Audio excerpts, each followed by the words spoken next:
Hello నమస్తే. నేను journalist YNR. Telangana రాష్ట్రంలో 80,000 కోట్ల రూపాయలు విద్యుత్ పేరు మీద అప్పుల భారం మోపింది గత ప్రభుత్వం అంటూ కాంగ్రెస్ సర్కార్ ఆరోపణ చేస్తోంది. సో, 10,000 కోట్ల రూపాయల కొనుగోళ్లు ఛత్తీస్‌గఢ్ నుంచి జరిగితే 6,000 కోట్ల రూపాయలకు పైగా దాంట్లో అక్రమాలు జరిగాయని చెప్తోంది. అంతేకాదు భద్రాద్రి, వేదాద్రి పవర్ ప్లాంట్ల నిర్మాణం వెనక కూడా అవినీతి జరిగింది. ఆ నిర్మాణం కూడా లోపభూయిష్టంగా ఉంది అనేది కాంగ్రెస్ సర్కారు చేస్తున్న ఆరోపణ. నేరుగా కాంగ్రెస్ సర్కారుకు సంబంధించిన పెద్దలెవరు ఇటువంటి ఆరోపణలు చేయకపోయినప్పటికీ ప్రభుత్వం వైపు నుంచి ప్రభుత్వం ఇలా ఆలోచిస్తోంది అంటూ పత్రికా కథనాలు వస్తున్నాయి. అసలు ఛత్తీస్‌గఢ్ విద్యుత్ ఒప్పందంలో ఏం జరిగింది? సుదీర్ఘకాలం తెలంగాణ రాష్ట్రానికి విద్యుత్ శాఖ మంత్రిగా పనిచేసిన మాజీ మంత్రి, సూర్యాపేట ఎమ్మెల్యే జగదీష్ రెడ్డి గారు ప్రస్తుతం మనతో పాటు జాయిన్ అవుతున్నారు. సార్ నమస్తే. నమస్తే. నమస్కారం. సరే, అసలు ఏంటి తెలంగాణ రాష్ట్రం ఏర్పడిన రోజు విద్యుత్ పరిస్థితి ఏంటి? మీకు తెలుసు, అందరికీ తెలుసు. మీరు జర్నలిస్ట్‌గా ఉన్నారు. అసలు ఒక రకంగా చెప్పాలంటే మలిదశ ఉద్యమం ప్రారంభమైందే ప్రధానమైన అంశం విద్యుత్. ఎందుకంటే కేసీఆర్ గారు చంద్రబాబు నాయుడు గారు పెంచిన విద్యుత్ ఛార్జీలకు వ్యతిరేకంగా ఆ, ఉత్తరం రాయటం, రైతాంగం పైన విద్యుత్ భారం మోపుతున్నప్పుడు అక్కడి నుంచి తెలంగాణ వాదం లేవటం, కేసీఆర్ గారు పార్టీ పెట్టడం, అది మొదలై మిగతా అంశాలన్నిటి కూడా తీసుకొని తెలంగాణ రాష్ట్ర ఏర్పాటుకు మార్గం వచ్చేసింది.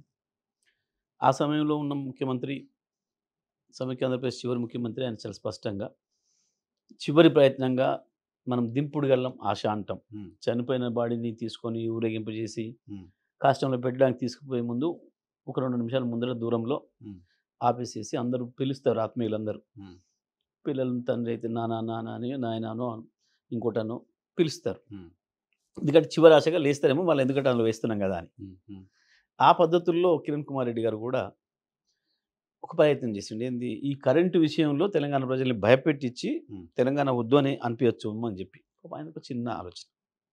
ఏంది, ఆయన అప్పుడు ఉపయోగించిన పదాలు, తెలంగాణ రాష్ట్రం మీరు విడిపోతే మీకు కరెంట్ ఉండదు, చీకట్లో అయిపోతుంది మీ బతుకు. ఉమ్. అప్పటికే ఆ పట్టణాలలో 5-6 గంటల విద్యుత్ కోతలు ఉన్నాయి. పవర్ కట్స్ ఉండేవి బాగా. 3 రోజులు, వారానికి 3 రోజులు పరిశ్రమకు హాలిడేస్ ఉన్నాయి. హాలిడే ఇచ్చారు. ఇక అసలు రైతుల పరిస్థితి దారుణం. ఉమ్. ఇస్తామని చెప్పింది 6 గంటలు, 3 గంటలు కూడా ఇవ్వకపోయింది. లో వోల్టేజ్ ఇక అసలు ఊర్లలోనైతే రోజుల తరబడి, వారాల తరబడి కరెంటే లేని పరిస్థితి. ఉమ్. ఇక వచ్చిన కొద్ది కరెంటు, లో కరెంటుతోని బావులు మోటార్లు కాలిపోవడం, ట్రాన్స్ఫార్మర్లు పేలిపోవడం, సబ్స్టేషన్లు వెళ్ళిపోవడం, ఇళ్ళలోనేమో బల్బులు ఎగిరిపోవడం, ఫ్యాన్లు కాలిపోవడం, టీవీలు కాలిపోవడం, ఉమ్. ఇటువంటి పరిస్థితి ఉండే అన్నాడు. ఇక హైదరాబాద్ నగరంతో సహా పట్టణాలు ఈ సమయం అయితే సాయంత్రం 6:30, 7 మొదలైతే ఇక అసలు రణగోణ ధ్వనులు ఏంటిది, జనరేటర్లు, ఉమ్.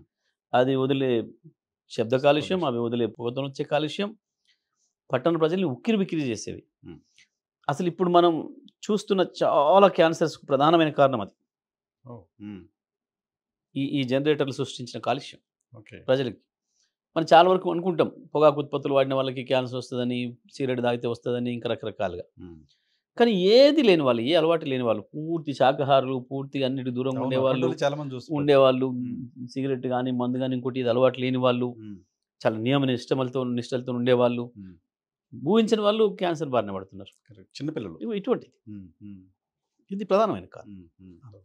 ఇవాళ మనకు కనబడుతుంది, దాని ఫలితం అనుభవిస్తుంది. అప్పటికీ ఆ స్థితి ఉంది. ఆ పరిస్థితి ఇంకా అసలు ఆయన ఇంకా అసలే ఉండదు, మొత్తం చీకటి అయిపోతుంది, హైదరాబాద్ చీకటి అయిపోతుంది, తెలంగాణ చీకటి అవుతుంది, రైతులు ఊర్లో వదిలిపెట్టి పట్టణాలు రావాల్సి వస్తుంది, మీరందరూ ఇక్కడి నుంచి వెళ్ళి ప్రపంచంలో ఎక్కడో పోవాల్సి వస్తుంది, పరిశ్రమలు మూతపడతాయి. ఉమ్, ఇవి కదా వాళ్ళు చెప్పింది ఆ రోజు. ఉమ్, గా స్థితిలో తెలంగాణ రాష్ట్రం ఏర్పడ్డది, ముఖ్యమంత్రి కేసీఆర్ అయ్యారు. ఉమ్, ఇక ఆ తర్వాత పరిస్థితి ఏందో మీకు తెలుసు. కేవలం 6 నెలల్లోనే గృహ వినియోగానికి, పారిశ్రామిక వినియోగానికి, వాణిజ్య వినియోగానికి 24 గంటలు కరెంట్ అందుబాటులో తీసుకొచ్చారు. Span of 6 months. Just 6 months. June 2 నాటి తీసుకుంటే నవంబర్ నాటికే వచ్చేసింది. ఉమ్, ఇప్పుడు రికార్డే ఉంది. ఉమ్. ఆ తర్వాత రైతాంగానికి వరుసగా 7 గంటల విద్యుత్ ఇచ్చారు ఉమ్. ఆ డిసెంబర్ నాటికి. మళ్ళీ సంవత్సరం నాటికి 9 గంటలు చేసినాం. ఉమ్. 3 ఏళ్ళు తిరిగే నాటికి 24 గంటల విద్యుత్ రైతాంగానికి కూడా అందుబాటులో పెట్టిన ఏకైక రాష్ట్రంగా తెలంగాణ రికార్డు ఆ రోజు సృష్టించింది. మన ఇది ఉమ్. ఇది తెలంగాణ కరెంట్ సక్సెస్ మోడ్ లో బిఫోర్ దట్ ఆఫ్టర్ ఇట్. వచ్చేసినాం. 3 ఏళ్లలోనే, ఒక 6 నెలల్లోనేమో మిగతా అన్ని రంగాలకి, ఉమ్. 3 ఏళ్లలో వ్యవసాయ రంగానికి కూడా ఉమ్. 24 గంటలు రైతు ఎప్పుడు అనుకుంటే అప్పుడు మోటార్ ఆన్ చేసుకోగలిగిన పద్ధతుల్లో ఉమ్. పెట్టినాం. ఉమ్. సరే, ఉచితంగా కూడా పెట్టినాం, అది వేరే విషయం. ఉమ్, ఇది తెలంగాణ సో నాకు విద్యుత్ పరిస్థితి. ఆ రోజుకి తెలంగాణ ఫార్మేషన్ రోజుకి మనకున్న డెఫిసిట్ ఎంత విద్యుత్ కావాల్సి ఉండేది? మంచి ప్రశ్న వేశారు. ఆ రోజుకి దాదాపు 2700 మెగావాట్ల డెఫిసిట్‌తో ఉంది. అంటే ఉన్న డిమాండ్ కంటే హ్మ్. 2700 మెగావాట్లు తక్కువ ఇస్తున్నాం మనం. తక్కువ ఈ పవర్ కట్స్ ద్వారా ప్రజలకు కావాల్సిన విద్యుత్తును అందించలేకపోతున్నాం. ఆ రోజుకు మన విద్యుత్ ఉత్పత్తి సామర్థ్యం 7000 మెగావాట్లు. 7700 మెగావాట్లు. హ్మ్. ఆ రోజుకి. మన డిమాండ్ వచ్చేసేసి More than 6,500 అయితే మనం ఇచ్చింది 3,500. హ్మ్. ఇంకా 3,000 తక్కువ ఇచ్చినాం. ఆ పరిస్థితులలో తెలంగాణ రాష్ట్రం ఉంది. సో అప్పుడు అంత తక్కువ ఉన్నప్పుడు 2700 షార్టేజ్. షార్టేజ్ ఉంది. మెగావాట్స్. సో దాన్ని తగ్గించుకోవడం కోసం మీరు ఛత్తీస్‌గఢ్‌కి వెళ్ళాలని ఆలోచన ఎందుకు చేశారు? అప్పుడు బయట చాలా చోట్ల మార్కెట్‌లో అందుబాటులో ఉంది కదా! అయితే మీకు ఈ విషయం చెప్పాలి. మేము వ్యవసాయ రంగానికి తప్ప మిగతా అన్ని రంగాలకు విద్యుత్తును అందించినప్పటికీ ఇంక మేము ఛత్తీస్‌గఢ్ తీసుకోలేదు. హ్మ్. బయట ఎక్కడ దొరికితే అక్కడ కొనుక్కొస్తున్నాం. రోజువారీ కొంటున్నారు. రోజువారీ అగ్రిమెంట్స్ లేకుండా. ఉండవు. అయితే మీకు ఇక్కడ విషయం చెప్పాలి. ఎప్పుడు కూడా విద్యుత్ అనేది మొత్తం 24 గంటలు ఒకే డిమాండ్ ఉండదు. పీక్ అవర్స్ ఉంటాయి. ఉంటాయి. సడన్‌గా తగ్గిపోతది. హ్మ్. సడన్‌గా పెరుగుతది. హ్మ్. విద్యుత్ డిమాండ్. హ్మ్. కానీ విద్యుత్తును మాత్రం మీరు అడిగినంత విద్యుత్తు ఎప్పుడు అందుబాటులో ఉంచాలి. ఒక వినియోగదారుడు అడిగిన విద్యుత్తు హ్మ్. కనెక్షన్ తీసుకునే రోజు ఆయన నాకు ఏమేమి కావాలని రాసి అప్లికేషన్‌లో ఇచ్చిండో హ్మ్. అంత విద్యుత్తు మీకు ఎప్పుడు అందుబాటులో పెట్టాలి. ఓకే. పీక్ యూటిలిటీ ఎంత ఉంటుందో పెట్టాలి. కంటిన్యూస్‌గా అది ఉండాలి. పెట్టాలి. హ్మ్. అంతే. హ్మ్. సపోజ్ ఇప్పుడు మీరు ఈ స్టూడియో ఉంది. హ్మ్. మీరు ఈ స్టూడియో మీరు ఎన్ని లైట్స్ వాడతారు? హ్మ్. ఎన్ని ఫ్యాన్స్ వాడతారు? ఎన్ని ఏసీలు వాడతారు? అని దీనికి మీకు లెక్క ఉండి మీరు అప్లికేషన్ పెట్టుకునేటప్పుడే రాసిస్తారు. హ్మ్. మీరు ఇయన్నీ అన్ని సార్లు వాడరు. హ్మ్. మీరు రాత్రి తెల్లదాకా వాడరు. అప్పుడు ఖాళీ మీరు అప్పుడు డౌన్ అయిపోతుంది. బంద్ చేస్తారు మీరు. హ్మ్. హ్మ్. కానీ మీకు మరి ఏ మధ్యరాత్రి వాడతారో, ఎప్పుడు వాడతారో, సాయంత్రం వాడతారో, పొద్దున వాడతారో, మధ్యాహ్నం వాడతారో తెలీదు. కాబట్టి మొత్తం మీకు అనుకున్న కాడికి మేము అందుబాటులో ఉంచాలి. ఓకే. ఇది హ్మ్. దేశవ్యాప్తంగా, ప్రపంచవ్యాప్తంగా ఉన్న సమస్య. హ్మ్. కాబట్టి ఏం చేయాలి? ఫుల్ లోడ్‌ని మీకు అందుబాటులో మేము కొనిపెట్టాలి. కొనిపెట్టాలి. ఓకే. దీనికి ఏం చేస్తాం? చాలా విద్యుత్ సంస్థలు ఏం చేస్తాయంటే కొంచెం జాగ్రత్త చేసేవాళ్ళు. డే టైమ్ విద్యుత్తు మొత్తం నార్మల్ టైమ్‌లో అయ్యే విద్యుత్ ఏదైతే ఉంటుందో అవసరమయ్యే విద్యుత్తు దాన్ని ష లాంగ్ టర్మ్ ఒప్పందాలతోని కొనిపెట్టుకుంటారు. హుహు. లాంగ్ టర్మ్ ఒప్పందాలతో కొనిపెట్టుకుంటారు. పీక్ అవర్స్ అంటే సాయంత్రం 6 నుంచి రాత్రి 10 వరకు, పొద్దున 5 గంటల నుంచి ఉదయం 9 గంటల వరకు వీటిని పీక్ అవర్స్ అని పిలుస్తారు హ్మ్. ప్రపంచవ్యాప్తంగా కూడా. హ్మ్.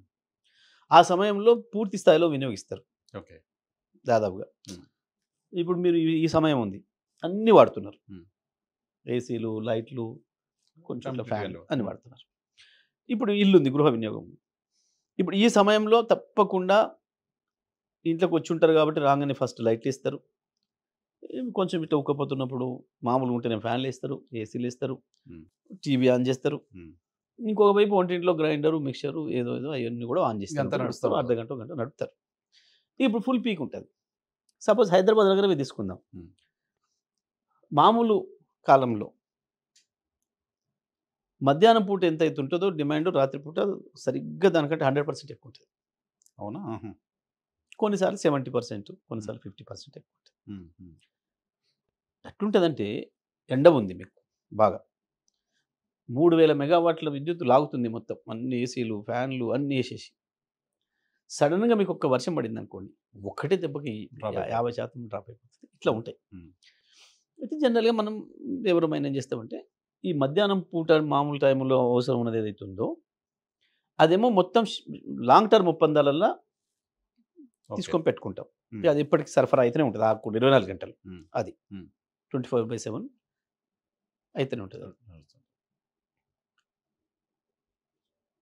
ఇక ఈవినింగ్ టైంలో, మార్నింగ్ టైంలో ఎక్స్‌చేంజ్‌లలో కొంటాం. ఓకే. ఆ ఎక్స్‌చేంజ్ అనేది ఇక్కడ మనం సౌత్‌లో మనందరికి కలిపి బెంగుళూరులో ఉంటది. సదరన్ లోడ్ డిస్పాచ్ సెంటర్ అని చెప్పి కేంద్ర ప్రభుత్వం ఆర్గనైజేషన్. హుహు. దాని ద్వారా కొంటారు. అది ఎట్లుంటదంటే మీకు షేర్ మార్కెట్ లాగా ఉంటది. హుహు. మీకు ఈ 5 రాష్ట్రాలకి ఎవరికి ఎంత కావాలనేది 24 గంటల ముందు బుక్ చేసుకోవాలి. ఓకే. మీకు ఇవాళ సాయంత్రం 6 గంటలకు కావాలనుకుంటే నిన్న 6 గంటల లోపే బుక్ చేసుకోవాలి. హ్మ్. ఇవాళ మీరు 5 గంటలకు కావాలనుకుంటే సాయంత్రం నిన్న 5 గంటల లోపే బుక్ చేసుకోవాలి. హుహు. ఇవాళ మీరు మధ్యాహ్నం 1కి అవసరం ఉందనుకుంటే నిన్న 1 లోపలే బుక్ చేసుకోవాలి. హుహు. ఏ గంటకి ఎంత కావాలనేది కూడా మీరు బుక్ చేసుకోవచ్చు. అదే సమయంలో అదే ఎక్స్చేంజ్కి ఉత్పత్తిదారులు ఎవరైతే ఉంటారో వాళ్ళు కూడా అక్కడ పెడతారు ఈ నెట్. నువ్వు నాకాడ ఒక 500 మెగావాట్లు ఉంది, ఈ సమయం నుంచి ఈ సమయానికి అందుబాటులోకి ఉంటుంది, ఉన్నది ఈ ధర. ఒక అక్కడ 300 ఉంది, ఈ సమయం నుంచి ఈ సమయానికి నేను ఇవ్వగలుగుతా, నాది ఇంత ధర, వాళ్ళు అక్కడ పెట్టేసుకుంటారు. మనం అన్ని రాష్ట్రాల్లో ఇది అప్లై చేసుకుంటాం. అందరు అడిగినంత ఉంటేనేమో అందరు అడిగినంత ఇచ్చేస్తారు. లేదు తక్కువ ఉంది అన్నప్పుడు మీరు ఎవరెంత అడిగినో ఆ రేషియోలో ఇస్తారు. మళ్ళీ ఎవరికి అన్యాయంగా కూడా ఎవరికి ఇబ్బంది కాకుండా రేట్ కూడా డిఫరెంట్గా ఉంటుంది. ఆ రేటు కూడా వాళ్ళు నిర్ణయిస్తారు. ఎవరికి ఇచ్చారు అనే దాన్ని నిర్ణయించి వాళ్ళే నిర్ణయిస్తారు. మనకి ఏం పాత్ర ఉండదు. మీకు ఏ రేటుకైనా కరెంట్ కావాలని ఉంటుంది అంత. Central government organization. Central government organization. అక్కడ ఢిల్లీలో ఏమో నేషనల్ లోడ్ డిస్పాచ్ సెంటర్ ఉంటుంది, ఇక్కడ సదరన్ లోడ్ డిస్పాచ్ సెంటర్ ఉంటుంది. ఇవే చేస్తాయి ఎప్పుడైనా. ఇది విద్యుత్ కొనుగోలు. నా పాయింట్ ఏంటంటే 3 రూపాయల 90 పైసలు మీరు ఛత్తీస్గఢ్ నుంచి కొన్నారు. ఆ కొన్న సమయంలో మిగతా మార్కెట్లో అంతకంటే తక్కువ ఉంది, ఇక్కడ ఎక్కువగా చేసుకున్నారు ఒప్పందాలు అనేది పాయింట్ నెంబర్ 1. పాయింట్ నెంబర్ 2 ఏంటంటే అక్కడ నుంచి మీరు ఇక్కడికి తీసుకురావడానికి జరిగిన ఖర్చు అంతా కలిపితే 5 రూపాయల 94 పైసలు ఎంత అవుతుంది, 6,000 కోట్ల రూపాయలు మీరు తినేశారు అనేది చాలా పెద్ద ఎత్తున జరుగుతున్న చర్చ. అయితే కాదు, ఇక్కడ విషయం ఏంటంటే మీరు కూడా అర్థం చేసుకోవాలి. చాలా కన్ఫ్యూజ్ చేస్తూ ఉన్నారు. ఏంటంటే నిరుపయోగమైంది అనేమో టెక్నీషియన్స్ చెప్తున్నారు. టెక్నీషియన్స్ వీళ్ళేమో మీరు అక్కడ కొనడం వల్ల మీరు టెండర్ విధానం పాటించలేదు, అనవసరంగా మీరు వాళ్ళకి చెల్లింపు చేసిండ్రు అనేది వాళ్ళు మాట్లాడుతున్నారు. ఈ పొలిటికల్ లీడర్లు ఏమో కేసీఆర్ మీద బురద పోయాలి కాబట్టి అని చెప్పి ఏదో ఇది పోయింది అటు పోయిందని.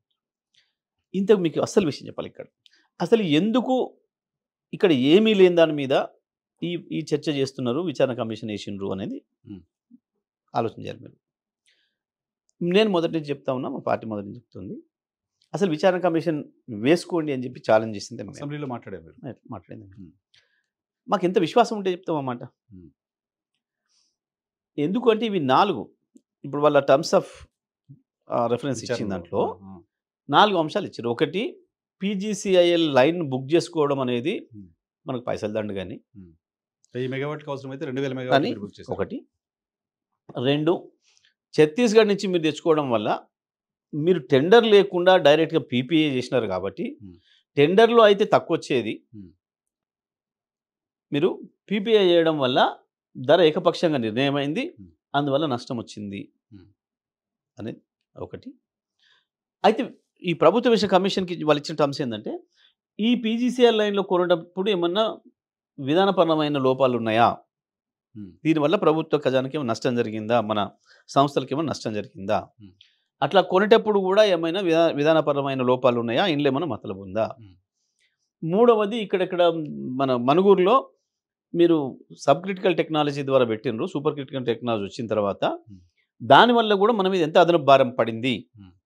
4వది, యాదాద్రి పవర్ ప్లాంట్ను తీసుకుపోయి అక్కడ దామర్చర్లో నిర్మాణం చేయడం ద్వారా బొగ్గు ట్రాన్స్పోర్ట్కు ఖర్చు అదనంగా అవుతుంది, 600 కోట్ల రూపాయలు ఎంత, కాబట్టి దీని ద్వారా కూడా అదనంగా ఖర్చు అయింది అని చెప్పేసి వచ్చింది. ఇది నిజమా కాదా, ఈ 4 తేల్చండి అని చెప్పి ప్రభుత్వం ఆ కమిషన్ నియమించి ఇవి ఇచ్చింది. దీంట్లో మనం 1 by 1 పోదాం. PGCIL లైన్కి ఛత్తీస్గఢ్ ఒప్పందానికి లింక్ ఉంది, అవినాభావ సంబంధం ఉంది. ఎట్లా, ఏంటిది అంటే అసలు ఈ సౌత్ రాష్ట్రాలు ఎందుకు కరెంటుతో అంత ఇబ్బంది పడ్డాయి, ఆంధ్రప్రదేశ్ కావచ్చు, తెలంగాణ కావచ్చు, అవతల రాష్ట్రాలు మిగతా 3 కూడా ఎందుకు వీళ్ళు కొనగలిగిన స్థితి ఉండి కూడా ఇక్కడ 2 ఉంటాయి. కొన్ని రాష్ట్రాలేమో బీదరికంతో డబ్బులు లేక కొనలేవు, కరెంట్ ఉన్నా కొనలేవు, ప్రజలకు ఇవ్వలేవు, ఎందుకంటే చాలా రకాల సబ్సిడీలు ఇవ్వాల్సి వస్తాయి కాబట్టి. కొన్ని చోట్లనేమో కొందామన్నా అందుబాటులో ఉండదు. ఈ కొందామన్నా అందుబాటులో లేని స్థితి దక్షిణ భారతదేశానికి, ఈ మన 5 రాష్ట్రాలు. ఎందుకు అని అంటే ఆ రోజు వరకు ఉత్తర భారతదేశానికి దక్షిణ భారతదేశానికి అనుసంధానం లేదు, విద్యుత్ సరఫరాకి గ్రిడ్ కనెక్షన్ లేదు. ఈ 5 రాష్ట్రాలు వేరున్నాయి, ఉత్తరం భారతం అంతా వేరు. అక్కడ ఉంది కరెంటు, హిమాచల్లో అక్కడ ఉంది, ఛత్తీస్గఢ్లో ఉంది, ఇతర రాష్ట్రాల్లో ఉంది, మిగులుంది. ఇప్పటికి కూడా ఈ దేశంలో మిగులు విద్యుత్ ఉంది, జల విద్యుత్, మీకు అది వేరే చెప్పాలి మీకు. అయినా ఇక్కడ తెచ్చుకోవడానికి లేదు, మన బార్డర్లో ఉంటుంది, తెచ్చుకోవడానికి లేదు. అప్పుడు కేంద్ర ప్రభుత్వం సంస్థ PGCIL, um, power grid corporation limited India, వాళ్ళు వాళ్ళు బాధ్యత తీసుకోవాలి కాబట్టి మొత్తం ఉత్తర భారతదేశానికి లింక్ కలుపుతూ ఉమ్, ఫస్ట్ ప్రారంభించిన లైన్ వార్దా డిచ్పల్లి. అవును. వార్దా డిచ్పల్లి. ఉమ్, ఈ డిచ్పల్లికి వస్తే అక్కడ మనది 400 కేవీ లైన్ ఉంది, దాన్ని కలపవచ్చు. ఉమ్, ఆ లైన్ నిర్మాణం ప్రారంభమైంది. ఉమ్, ఆ లైన్లో ఆ లైన్లో ఎవరు ముందుగా కొంటే వాళ్ళకి అవకాశం దొరుకుతుంది ట్రాన్స్మిషన్ చేసుకోవడానికి. ఓకే ఓకే ఓకే ఆహా. దానికి అప్పుడు తమిళనాడు సిద్ధపడుతుంది, ఆంధ్రప్రదేశ్ సిద్ధపడుతుంది, కేరళ సిద్ధపడుతుంది అని లైన్ కొనుక్కోవడానికి. అయితే ఈ కొనుక్కోవడానికి వాళ్ళది ఏం కండిషన్ ఉంటుందంటే, ఉమ్, మీకు అవతల వైపు నుంచి వెళ్ళి ఎవరో ఒకరు మీకు కరెంట్ ఇస్తాం అమ్ముతాము అని చెప్పి మీకు అగ్రిమెంట్ అగ్రిమెంట్ ఉండాలి. ఓకే. ఇవ్వాలి. ఉమ్, అయితే ఈ విషయం మీకు ఇంకోటి గుర్తు చేస్తాయి ఈ సందర్భంగా. ఉమ్, కిరణ్ కుమార్ రెడ్డి ఎప్పుడైతే తెలంగాణ కరెంట్ లేక చీకట్లలో పోతుంది అని చెప్పిండో, ఉమ్, తెల్లవారే కేసీఆర్ గారు ఉమ్, విలేకరుల సమావేశం పెట్టి వీళ్ళు ఎవ్వరు మాట్లాడలేదు, కాంగ్రెస్ నాయకులు, మంత్రులుగా ఉన్న వాళ్ళు, తెలంగాణ వాళ్ళు ఒక్కడు కూడా మాట్లాడలే. ఉమ్, వీళ్ళకి ఎవరికి సోయి లేదు, కనీసం దాని మీద జ్ఞానం లేదు, నాలెడ్జ్ లేదు, ఉమ్, దానికి సంబంధించిన విజ్ఞానము లేదు, ఉమ్, జ్ఞానము లేదు, సోయి లేదు. ఉమ్, ఎవడు మాట్లాడలేదు. చీకట్లు ఎందుకైతే మేము ఉన్నాం ఇక్కడ తెలంగాణలో, మేము వెళ్తాం, మేము తెస్తాం, ఈడ ఉంది ఆడుందని చెప్పలేకపోయారు. ఉమ్, కేసీఆర్ గారు తెల్లవారి మళ్ళీ దానికి సరైన ఆన్సర్ ఇస్తూ తెలంగాణ ప్రజలకు ధైర్యం ఇస్తూ, ఏం భయపడే పని లేదు, ఉమ్, తెలంగాణ రాష్ట్రం వచ్చిన తర్వాత మనకే బోర్లు ఉన్నాయి, బొగ్గు నీళ్ళు ఉత్పత్తి చేసుకోవచ్చు, ఉమ్. ఇమ్మీడియట్గా తీసుకోవాలనుకుంటే పక్కనే ఛత్తీస్గఢ్లో బోలెడంత కరెంట్ ఉంది, ఛత్తీస్గఢ్ అనే పేరు కేసీఆర్ ఫస్ట్ టైం తీసుకున్నారు. మీరు ఒక్కసారి వీలైతే ఉమ్, నేను ఇది మాట్లాడింది చెప్పేటప్పుడు ఉమ్, ఆ వీడియో కూడా తీసి నేను తీస్తాను. చేయండి. చెప్పండి.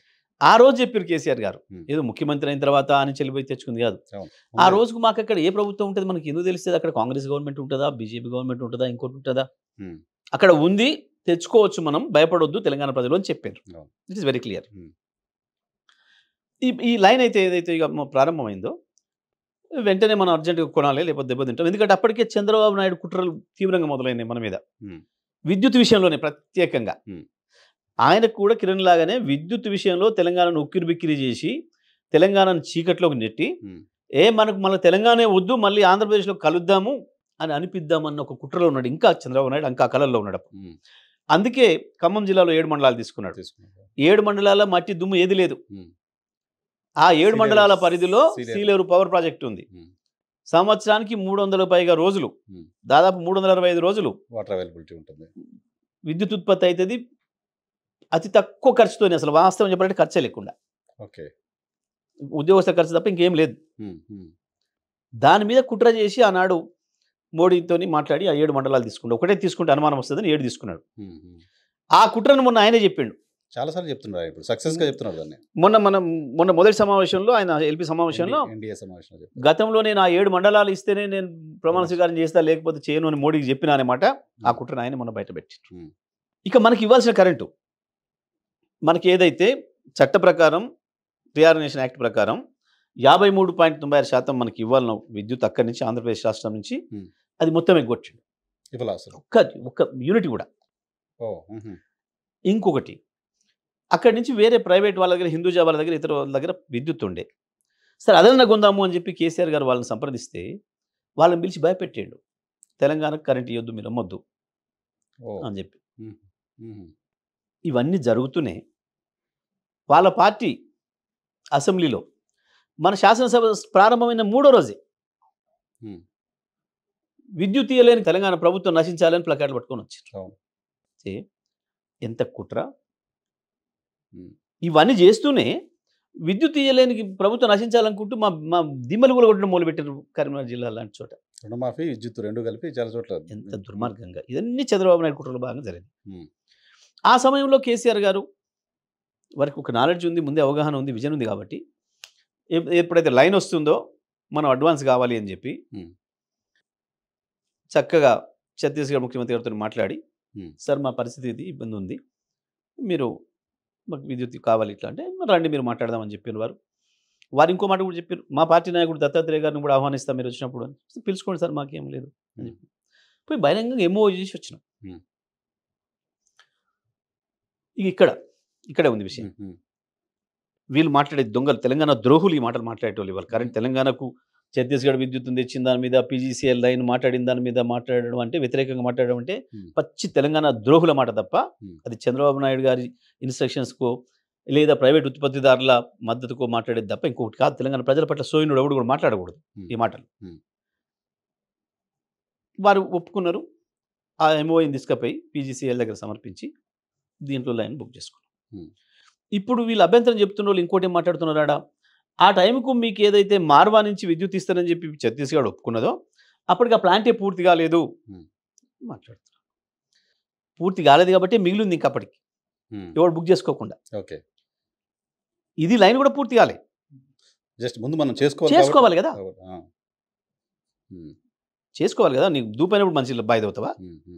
పైగా మిగతా వాళ్ళు వస్తారేమో, కాంపిటీషన్ కూడా ఉన్నది కదా. ఇంకొకటి కూడా వాళ్ళ మాట ఏం చెప్పినట్టు మీ పీజీసీఎల్ లైన్ పూర్తి అయ్యే వరకే మార్వాది కూడా పూర్తి అవుతుంది, మార్వాది కూడా తీసుకోవచ్చు అని చెప్పి. ఇప్పుడు ఇది ఏ అక్షరం ఇంట్లో మేము చెప్పింది అబద్ధమైన రమణ్ సింగ్ గారిని అడగొచ్చు. బీజేపీ ప్రభుత్వం ఉంటుంది కదా. అక్కడికి కూడా దాన్ని ఎంత వీలైతే తొందరగా పూర్తి చేయించాలని చెప్పి, అది మనది కాకపోయినా మన పార్టీలో ఉన్న ల్యాండ్ ఎక్విజిషన్ మిగతా అన్ని విషయాలలో మనం పూర్తి సహకరిస్తూ, మహారాష్ట్రలో కూడా అప్పటికి విద్యాసాగర్ రావు గారు గవర్నర్గా ఉన్నారు. వారిని కూడా వాడుకొని వారిని రిక్వెస్ట్ చేసుకొని ఇట్లా పలానా జిల్లాలలో పలానా ప్రాంతం నుంచి లైన్ వస్తుంది, కొద్దిగా స్పీడ్ కావాలి మన తెలంగాణకు అని చెప్పి కేసీఆర్ గారు వారు రిక్వెస్ట్ చేస్తే వారు ఆ జిల్లాలో ఉన్న అధికారులకు వాళ్ళకి చెప్పి ఆ లైన్ కూడా ఫాస్ట్గా పూర్తి చేయించే ప్రయత్నం చేశారు. ఆ లైన్ పూర్తయింది. విద్యుత్ కూడా ఆ తర్వాత చట్ట ప్రకారం సీఎండీలు ఏదైతే అది మార్చుకోవాలని అది కూడా మార్చుకున్నారు, ఇచ్చిండ్రు. ఇది విషయం, దీని వ్యవహారం ఇది. ఇక వీళ్ళు మాట్లాడుతున్నది పీపీఏ. వాస్తవానికి విద్యుత్ ఒప్పందాలు ఏ ఒప్పందాలైనా ఒక ప్రభుత్వానికి ఇంకో ప్రభుత్వ సంస్థకి జరిగేటప్పుడు దానికి టెండర్లు పిలిచి అక్కర్లేదు. ఎక్కడనైనా ఇప్పుడు ఎన్టీపీసీ ఉంది, కేంద్ర ప్రభుత్వ రంగ సంస్థ, నేషనల్ పవర్ థర్మల్ కార్పొరేషన్. దాని నుంచి వచ్చే ప్రతిదీ కూడా పీపీఏనే, డైరెక్ట్ అగ్రిమెంటే. అయితే ఇక్కడ ప్రైవేట్ వాళ్ళ దగ్గర తీసుకున్నప్పుడు మాత్రం టెండర్స్ పిలుస్తాం. అయితే ఇక్కడ ఇంకొకటి కూడా చెప్పాలి మీకు, ప్రైవేట్ వాడి నుంచి పిలిచిన ప్రభుత్వ రంగ సంస్థ నుంచి తీసుకున్న ధర నిర్ణయించేది ఈఆర్సీ మాత్రమే మొత్తం భారతదేశంలో. కాన్స్టిట్యూషనల్ మన లీగల్ బాడీ కదా అది. పక్కపక్క రాష్ట్రాలు తీసుకున్నా అక్కడ ఈఆర్సీ ఇక్కడ ఈఆర్సీ రెండు కలిసి ఒప్పుకోవాలి. వీళ్ళ మధ్యన ఏదైనా గ్యాప్ ఉంటే అప్లేట్ ట్రిబ్యునల్ ఉంది, అది ఇస్తుంది తీర్పు ఫైనల్గా. ఇప్పుడు జరిగింది ఇక్కడ అదే. అయితే ఏంది మనకు అప్పటికి దాని ధర మన ఈఆర్సీ ₹3.90 అంచనా వేసింది. ఈ ధర అంచనా వీళ్ళు ఎట్లా వేస్తారు ఈఆర్సీ అని అంటే, ఏ పవర్ ప్లాంట్ నుంచి అయితే మనకు విద్యుత్ వస్తుందో దానికి అయిన ఖర్చు ఎంత, మొత్తం దాని నిర్మాణానికి అయిన ఖర్చు ఎంత, ఆ తర్వాత రోజువారీ దాని బొగ్గుకు కావచ్చు, కాలుతున్న బొగ్గు కావచ్చు, జీతాలకు కావచ్చు, వాటి అన్నిటికీ అయ్యే ఖర్చు ఎంత, ఈ రెండింటిని లెక్కేసి వచ్చే ఉత్పత్తి ఎంత అనే దాంతో భాగించి ధర నిర్ణయిస్తారు. ఇది దేశవ్యాప్తంగా ఉన్న విషయం, ఎక్కడైనా సరే ఇదే, ఇంతమించి వేరే ఎవరికి ఏం లేవు. దాని ప్రకారం వాళ్ళు సమర్పించిన ఖర్చు ఏదైతే ఉందో దాన్ని బట్టి వీళ్ళు ఒక ₹3.90 పడే అవకాశం ఉంది అని వీళ్ళు నిర్ణయించారు. మన ఈఆర్సీ వాళ్ళు ఈఆర్సీ ₹4.10 ఎంతో ఏదో అవుతుందని వాళ్ళు అన్నారు. కానీ మన ఈఆర్సీ ప్రకారమే చెల్లించినాం. బట్ డిసైడ్ చేయాల్సింది వాళ్ళ ఈఆర్సీ కదా, వాళ్ళ ఇద్దరు మధ్యన అవగాహన రావాలి. ఇద్దరిది రానప్పుడు అప్లేట్ ఇవ్వతారు. ఇప్పుడు వాళ్ళ అప్లేట్ ట్రిబ్యునల్ వేసి నడుస్తుంది. జరిగింది గింతే కింద. దీని తర్వాత మనం ఇంకొక 1000 కూడా బుక్ చేసుకున్నాం. వీళ్ళే ఒకవేళ మాకు అవకాశం ఉంటే ఇంకెక్కువ కూడా ఇస్తామని చెప్పారు. దాని ప్రకారం అది కూడా చేసినాం. ఎందుకు చేసినాం అంటే, మనం అప్పటికి మనం కొంటున్న విద్యుత్తు ఎన్టీపీసీ బాగా పోవాలి. ఎన్టీపీసీ ద్వారా మనం హర్యానా జజ్జర్ అనే ప్లాంటు హర్యానాలో ఉంది, అక్కడి నుంచి వెళ్ళి కొంటున్నాం ₹17 యూనిట్ చొప్పున. ₹17 యూనిట్ చొప్పున. కూడంకలం తమిళనాడు నైవేలి లిగ్నెట్ కార్పొరేషన్ నుంచి ₹11 చొప్పున ఆ రోజు మనకు కొంటుంది. ఇవన్నీ కూడా అగ్రిమెంట్లు అయిపోవచ్చినాయి. మరి ఇక్కడ తక్కువ దొరికే అవకాశం ఉంది కాబట్టి వాటిని రెన్యువల్ చేయడం కంటే అవి రెన్యువల్ చేయడం ఎందుకు, ఇక్కడ నుంచి తీసుకుందాం అనుకుని మళ్ళీ అవసరం ఉంటుంది కదా అని చెప్పి ఇంకో 1000 కూడా బుక్ చేసి పెట్టినాం. దానికి ఏదో మినిమం ఛార్జెస్ పే చేయాల్సి ఉంటుంది. సింపుల్ అండి. మనం ఎల్లుండి పోదాం అనుకున్న ఫ్లైట్ టికెట్ బుక్ చేసుకుంటాం, క్యాన్సిల్ చేసుకుంటే మినిమం ఛార్జెస్ తీసేసి ఇస్తాడు వాడు, లైక్ దట్. అప్పటికప్పుడే నిమిషాలు పోవాలంటే దొరుకుతుంది, దొరకదు, ఇబ్బందులు ఉంటాయి. చిన్న విషయం, కానీ అది అంత పెద్ద విషయం, అంత పెద్ద విషయం అది అయిపోయింది. ఇంకోటి కూడా చెప్తాను మీకు ఇదే టైంకి. ఈ ₹3.90 మనం దీంతో ఏదైతే తీసుకుంటున్నామో ఉమ్, అదే సమయంలో ఎన్టీపీసీ ఆంధ్రప్రదేశ్లో ఇంకో పవర్ ప్లాంట్ పూర్తి చేసింది సింహాద్రి స్టేజ్ 2 అని. ఉమ్. దాని నుంచి మనం తీసుకుంది ₹4.30 ఓహో, ఓకే. ₹4.30 ₹3.90 ఎక్కువనా ₹4.30 ఎక్కువ డెఫినెట్గా అది ఎక్కువ. సేమ్ ఇక్కడ ఏదైతే ప్రొసీజర్ మనం ఫాలో అయినామో సేమ్ ప్రొసీజర్. సేమ్ అదే సో దాని మీద ఎంక్వైరీ చేయమని ప్రభుత్వం అడగట్లేదు. అడగాలి సేమ్ అదే. ఓకే. దానికి వీలింగ్ ఛార్జెస్ ఉంటాయి, దానికి మిగతా ఛార్జెస్ ఉంటాయి, ఉమ్, దీనికి ఎంత పడిందో దానికి అంతే పడుతుంది, ఓకే. సేమ్ పడుతుంది. సో ఇప్పుడు ఏంది ఇప్పుడు వీళ్ళు మాట్లాడుతుంది? మరి దీని మీద ఆన్సర్ చేయమని చెప్పండి ఎవరైనా సరే. కోదండరామా ఇంకోగైనా ఉమ్, ఇప్పుడు విద్యుత్ శాఖ మంత్రి, ఉమ్, ముఖ్యమంత్రి, ఉమ్. ఇది నిజమా కాదా రికార్డు బయట పెట్టమంటున్నా నేను. ఆ రికార్డు ఉంటుందిగా, కొన్నది ఎక్కడ కొన్నాం అంతే కదా, ఇప్పుడు కూడా వస్తూనే ఉంది కదా, ఇంకా ఇప్పుడు కూడా వస్తూనే ఉంది, అగ్రిమెంట్ ఫోర్స్ లో ఉంది. ఇప్పుడు కూడా వస్తూనే ఉంది. దీనికి చెల్లిస్తుంది ఎంత, దానికి చెల్లిస్తుంది ఎంత, ఇది ప్రభుత్వం ఉంది, అది ప్రభుత్వం దగ్గర నుంచి అవుతుంది. ఒకవేళ మీరు అన్న ఎక్కువనే ధర ఉందని కనుక అనుకుంటే ఇప్పుడు అది బంద్ అయింది, ఇప్పుడు వాళ్ళు ఇవ్వలేకపోతున్నారు. అయితే వాళ్ళు ఏమైంది ఆ తర్వాత, వాళ్ళు ఈ అనుకున్న 1000 ఇవ్వలేకపోతున్నారు. ఎందుకు అని అంటే ఎందుకు జరిగిందంటే ఈ 1000 సరిగా ఇవ్వలేకపోతున్నారు, అందుకని ఇంకో 1000 క్యాన్సిల్ చేసేసినాం. 200 కోట్లు ఎంతో వేస్ట్ చేశారంట. అది పెద్ద ఇష్యూ కాదు కదా, పెద్ద సమస్య ఎందుకు అవుతుంది అది. నీకు విద్యుత్కు మీకు ఇంతకుముందు చెప్పినట్టు మీ కొరకు మేము విద్యుత్ కొంటాం, మొత్తం పీక్ అవర్స్తో సహా ఎంత కావాలో అంత కొని పెడతాం. మీరు వాడరు, మీరు వాడినప్పుడు మేము వాళ్ళని తక్కువ చేయమని చెప్తాం సప్లై, అయినా దానికి మినిమం ఛార్జెస్ కట్టాలి. ఓకే, అవైలబిలిటీ ఉంటుంది కాబట్టి మినిమం ఛార్జ్ పే చేయాలి. అది కంపల్సరీ. ఓకే, ఎట్లుంటుంది అంటే ఇది మీకు ఈజీగా అర్థమయ్యేటని చెప్తా ప్రజలకు. సైన్యం ఉంది, సైన్యం మీద సంవత్సరానికి ఒక 5 లక్షలు 6 లక్షల కోట్లు ఖర్చు పెడతాం. దేనికి ఉంటుంది సైన్యం? బార్డర్ కాపులకి, యుద్ధం చేయడానికి. ఒక్కనాడు యుద్ధం చేయలేదు, ఇది ఎందుకు వేస్ట్గా సైన్యం అంటే ఎట్లుంటుంది? వాడిని ఏమనుకోవాలి, మన ఇట్లా మాట్లాడిన ఒక ఈడియట్ తప్ప, వాడు ఒక ఈడియటో లేదా దేశద్రోహం మాట్లాడాలి అన్నమాట. మీరు ఇంత ట్రైనింగ్ ఇచ్చి ఇంత చేసేసి పెడితే ఒక్కనాడన తుపాకి కాల్చలేదు, ఇంత ఖర్చు పెట్టి AK-47 కొనుక్కొచ్చిస్తే ఇది వాడలేదు అంటే ఏమైనా ఉందా అర్థం? అది ఎంతో, ఇది కూడా అంతే విద్యుత్. ఇప్పుడు ఇవాళ కూడా వాళ్ళు చేస్తుంది అదే కదా, ఎవరైనా చేయాల్సిందే కదా. ఇది ఒక్క మనమే కాదు కదా, తెలంగాణ కాదు, ఆంధ్రప్రదేశ్ కాదు, భారతదేశంలో ఏ రాష్ట్రమైనా ఇది చేయాలి. మీరు చేయాలి. ఇక్కడ రెండు ERCల మధ్యన తేడా వచ్చినప్పుడు అప్లేట్ ట్రిబ్యునల్ పోతారు, వాళ్ళు ఫైనల్గా ఆర్డర్ ఇస్తారు, దాని ప్రకారం ఇస్తాం. ఇది ఇక్కడ. దీంట్లో నేను మీకు ఇంకోటి చెప్తున్నా, వాళ్ళు ఇంకొక వితండవాదం తెస్తున్నారు, వాళ్ళే కాంట్రడిక్షన్ తెస్తున్నారు. ఏంది? వీళ్ళు ఏదైతే 1000 మెగావాట్లకు బుక్ చేసుకుర్రో అది ఎప్పుడు కూడా 1000 మెగావాట్లు వీళ్ళు తేలేకపోయినరు. కేవలం ఇన్ని సంవత్సరాల కాలంలో వీళ్ళు వాడింది 17,000 మిలియన్ యూనిట్లు మాత్రమే. 4 యూనిట్లు తక్కువ 18,000 మిలియన్ యూనిట్లే వాడినరు. దానికి వీళ్ళు 7,000 కోట్ల రూపాయలు చెల్లించిండ్రు అని వీళ్ళు చెప్తారు కదా నిన్నటి వరకు. నేనేమంటున్నా దానికి, మీరేమన్నారు అసలు అగ్రిమెంటే వద్దు, చేసుకోవాల్సింది లేకుండా అన్నారు కదా. అగ్రిమెంట్ వల్లనే కదా ఈ 18,000 మిలియన్ యూనిట్లు వచ్చింది. మీరేం మాట్లాడి 18,000 మిలియన్ యూనిట్లే తీసుకురు, కానీ ఈ మిగతాది ఏదైతే తక్కువైందో, ఒక రోజు 700 ఇచ్చిర్రు, ఒక రోజు 500 ఇచ్చిర్రు, ఒక రోజు 800 ఇచ్చిర్రు, ఒక రోజు 300 ఇచ్చిర్రు, వాళ్ళ అవసరాలు పెరిగి మిగతా యూనిట్ బయట కొనడం వల్ల ఎక్కువ ధర పెట్టి కొన్నారు అన్నారు.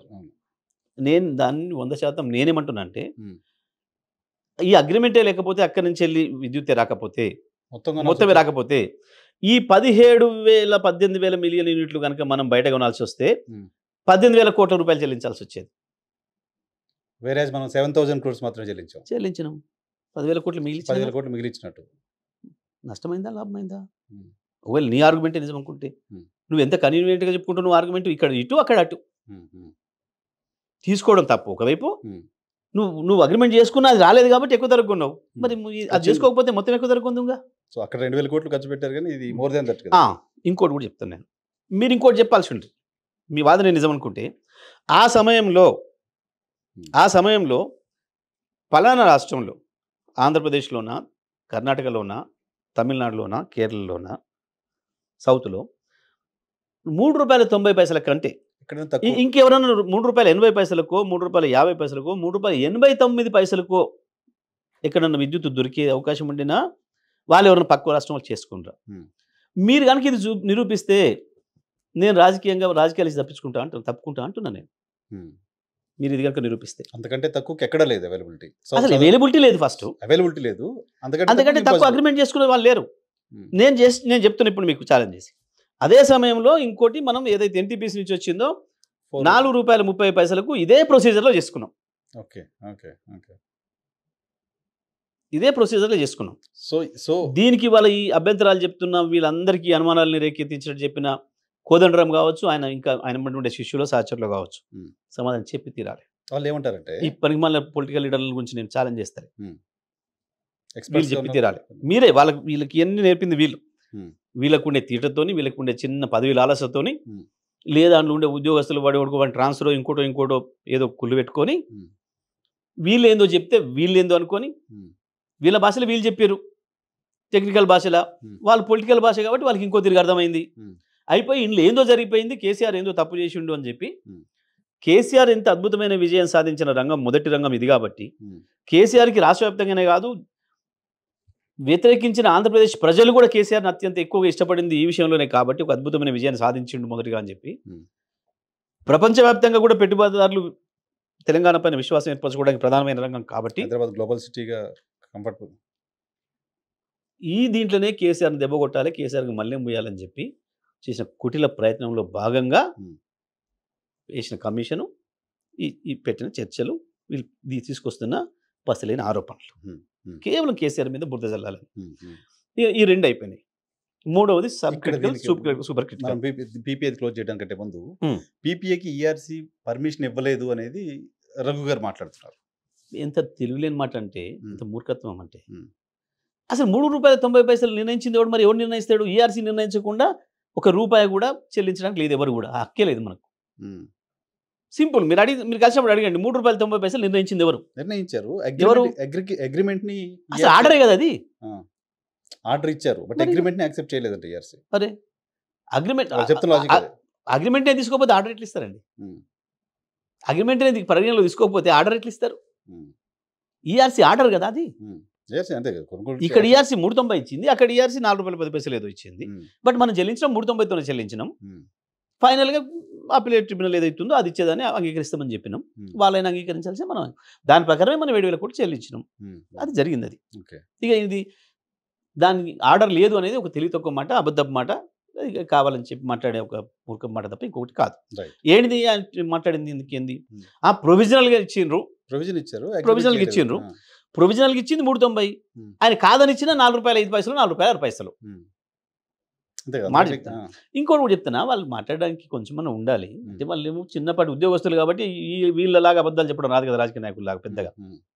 వాళ్ళు ఏదో టెక్నికల్గా ఏందో మేము దేందో ఎలకం దొరకబట్టినాం అనుకుని తెలుగు అమాయకత్వంతో వాళ్ళు చెప్పారు, వీళ్ళు నమ్మిండ్రు. నీకు ఆయన చెప్పేటప్పుడు ఏం చెప్పిండు? మీకు అర్థం కావడం చెప్తున్నా, మీకు డ్రైవింగ్ లైసెన్స్కి పోతే మీకు ముందు ప్రొవిజనల్ ఇస్తారు కదా కొద్ది రోజులు, ఆ తర్వాత పర్మనెంట్ ఇస్తారు కదా అన్నాడు కదా. ప్రొవిజనల్ని వాడు ఎప్పుడు పర్మనెంట్ చేసిన దానికి అది ప్రొవిజనల్గా ఉంటుంది. సింపుల్. ఫైనల్ చేయాల్సింది వాడే. ప్రొవిజనల్ ఇచ్చిన నువ్వైతే డ్రైవింగ్ చేసుకోవచ్చు కదా. ప్రొవిజనల్ దేనికి ఇస్తే నువ్వు డ్రైవింగ్ చేసుకోమని ఇచ్చేది టెంపరరీ లైసెన్స్. సింపుల్. ఇప్పుడు అది కూడా అంతే. ఎప్పుడు అనేది కూడా వాళ్ళే ఫైనల్ చేయాలి, వాళ్ళే చేస్తారు. అపిలేట్ ట్రిబ్యునల్ ఉంది కాబట్టి దాని మీద నీకు అభ్యంతరం ఏది? టైం బాండ్ ఉంటుందా? ఈ టెంపరరీ అనేది టైం బాండ్ ఉంటుందా? అది కోర్టుకు టైం బాండ్. మనం టైం బాండ్ ఉంటే ఆపేస్తారు కదా. పలానా నెలదానికి ఇవ్వచ్చు, నెలదానికి ఇచ్చినాక ఆపమని చెప్పిందా? చెప్పలేదు. ఏం తెలియగల మాట ఇది? ఏం చదువుకున్న మాట? చూడండి, ఇదే ఇప్పుడు మీకు కూడా ఇన్ని అనుమానాలు ఉన్నాయి. మామూలు సాధారణ ప్రజలకు ఎట్లా ఉండాలి? వీళ్ళు చేసే కన్ఫ్యూజన్, వీళ్ళు చేసే గందరగోళం, ఇవి అయిపోయినాయి. ఇక్కడ మొత్తం ఛత్తీస్గఢ్కి మనం అసలు మొత్తం తెలంగాణ రాష్ట్ర సర్కారు ఎన్ని డబ్బులు చెల్లించింది? అదే 7,000 కోట్లు. 7,000 కోట్లు. అంతే. మరి 6,000 కోట్లు మిస్సింగ్ ఎక్కడి నుంచి వచ్చింది? అది వాళ్ళకి చెప్పాలి. ఈ 6,000 కోట్లతో కథ ఏం జరిగింది? వీళ్ళు నిజంగానే ఏదో దొరుకుతుంది అనుకొని వీళ్ళని నమ్మి పాపం వాళ్ళు కమిషన్ వేసారు. వాళ్ళు ఇప్పుడు కమిషన్ వేయడం కాదు, 5 ఏళ్ల నుంచి వెళ్ళి వాళ్ళు ఇదే మాట్లాడుతున్నారు. వీళ్ళు ఇచ్చింది, ఈ మహానుభావులు ఇచ్చిన సమాచారమే పాపం. వీళ్ళు చెప్పింది ఒకటి, వాళ్ళు చెప్పింది. ఎందుకంటే ఇప్పుడు నిన్న ప్రెస్ పెట్టి వీళ్ళు మాట్లాడేటప్పుడు విలేకరులు అడిగినారు, మరి ఇప్పుడు ఈ 6,000 కోట్ల అవినీతి జరిగిందా, ఇది ఎవరికి పోయినట్టు చెప్పండి అని. మేము మాకు తెలియదు, ఆ ముచ్చట తెలియదు, మేము ఈ నిరుపయోగమని చెప్తున్నాం, 6,000 కోట్లను కూడా మేము చెప్పలే, ఇవి మనకు నష్టం జరిగింది నిరుపయోగమైన అని చెప్పినాం తప్ప మేము ఇది అవినీతి గురించి మేము చెప్పలే అని మాట్లాడారు. అవినీతి గురించి లేదని చెప్పారు కదా.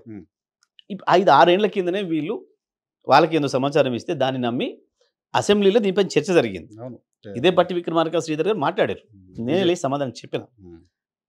ఇంత డీటెయిల్గా వివరాలని చెప్పిన. దాంట్లో ఉంది, రికార్డు ఉంది, అసెంబ్లీ రికార్డు కూడా. అని తెలిసి కూడా తెలివి తక్కువగా వీళ్ళు ఏమో ఉంటుంది కేసీఆర్ మీద ఏదో వేసి బదనం చేసేసి మేము చెప్పింది నిజమేనా అనిపించుకుందాం అని కమిషన్ వేశారు.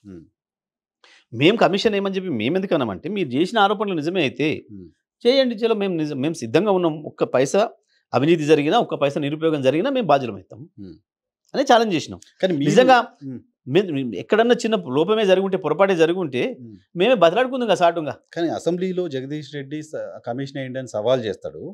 కమిషన్ ఎంక్వైరీకి పిలిస్తే కేసీఆర్ ఏమో కమిషన్ మేము గుర్తించట్లేదని చెప్తాడు. ఇది ఎలా? కాదు కదా, కమిషన్ ఇప్పటికి కూడా ఆహ్వానిస్తామని చెప్పినాం, ఎంక్వైరీ చేసుకోమని చెప్తున్నాం. కానీ కమిషన్ అనేది పాపం అది దాని స్థాయిని దాటిపోయింది. ఒక మాట చెప్పాలంటే కమిషన్ యొక్క నియమ నిబంధనల్ని పాటించకుండా పోయింది. దురదృష్టం.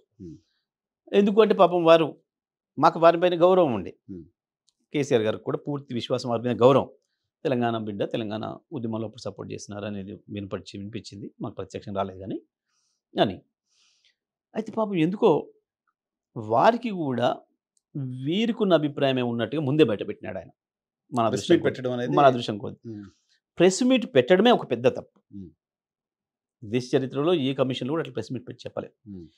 మాట్లాడటమే కాకుండా కేసీఆర్ గారి వాదన వినలే, ఇటువైపు వాదన, రెండు వైపు వాదన వినలే, ఏది లేదు. కేసీఆర్కి ఇచ్చిన సమయం దానికి కూడా ఆగలే. 15వ తారీఖు అని సమయం ఇచ్చిండు. మేము వాస్తవం జూలై దానికి అడిగితే లేదు 15 వరకు ఇవ్వండి, నేను కూడా తొందరగా ఇవ్వాలన్నాడు. సరే, వారి ఆలోచన అంగీకరించడం, వారి మాటను కూడా కేసీఆర్ గారు ఒబే చేసిండ్రు. మంచిది 15కి ఇస్తా అని చెప్పిండ్రు. కేసీఆర్ గారు ఆ పనిలో ఉన్నారు.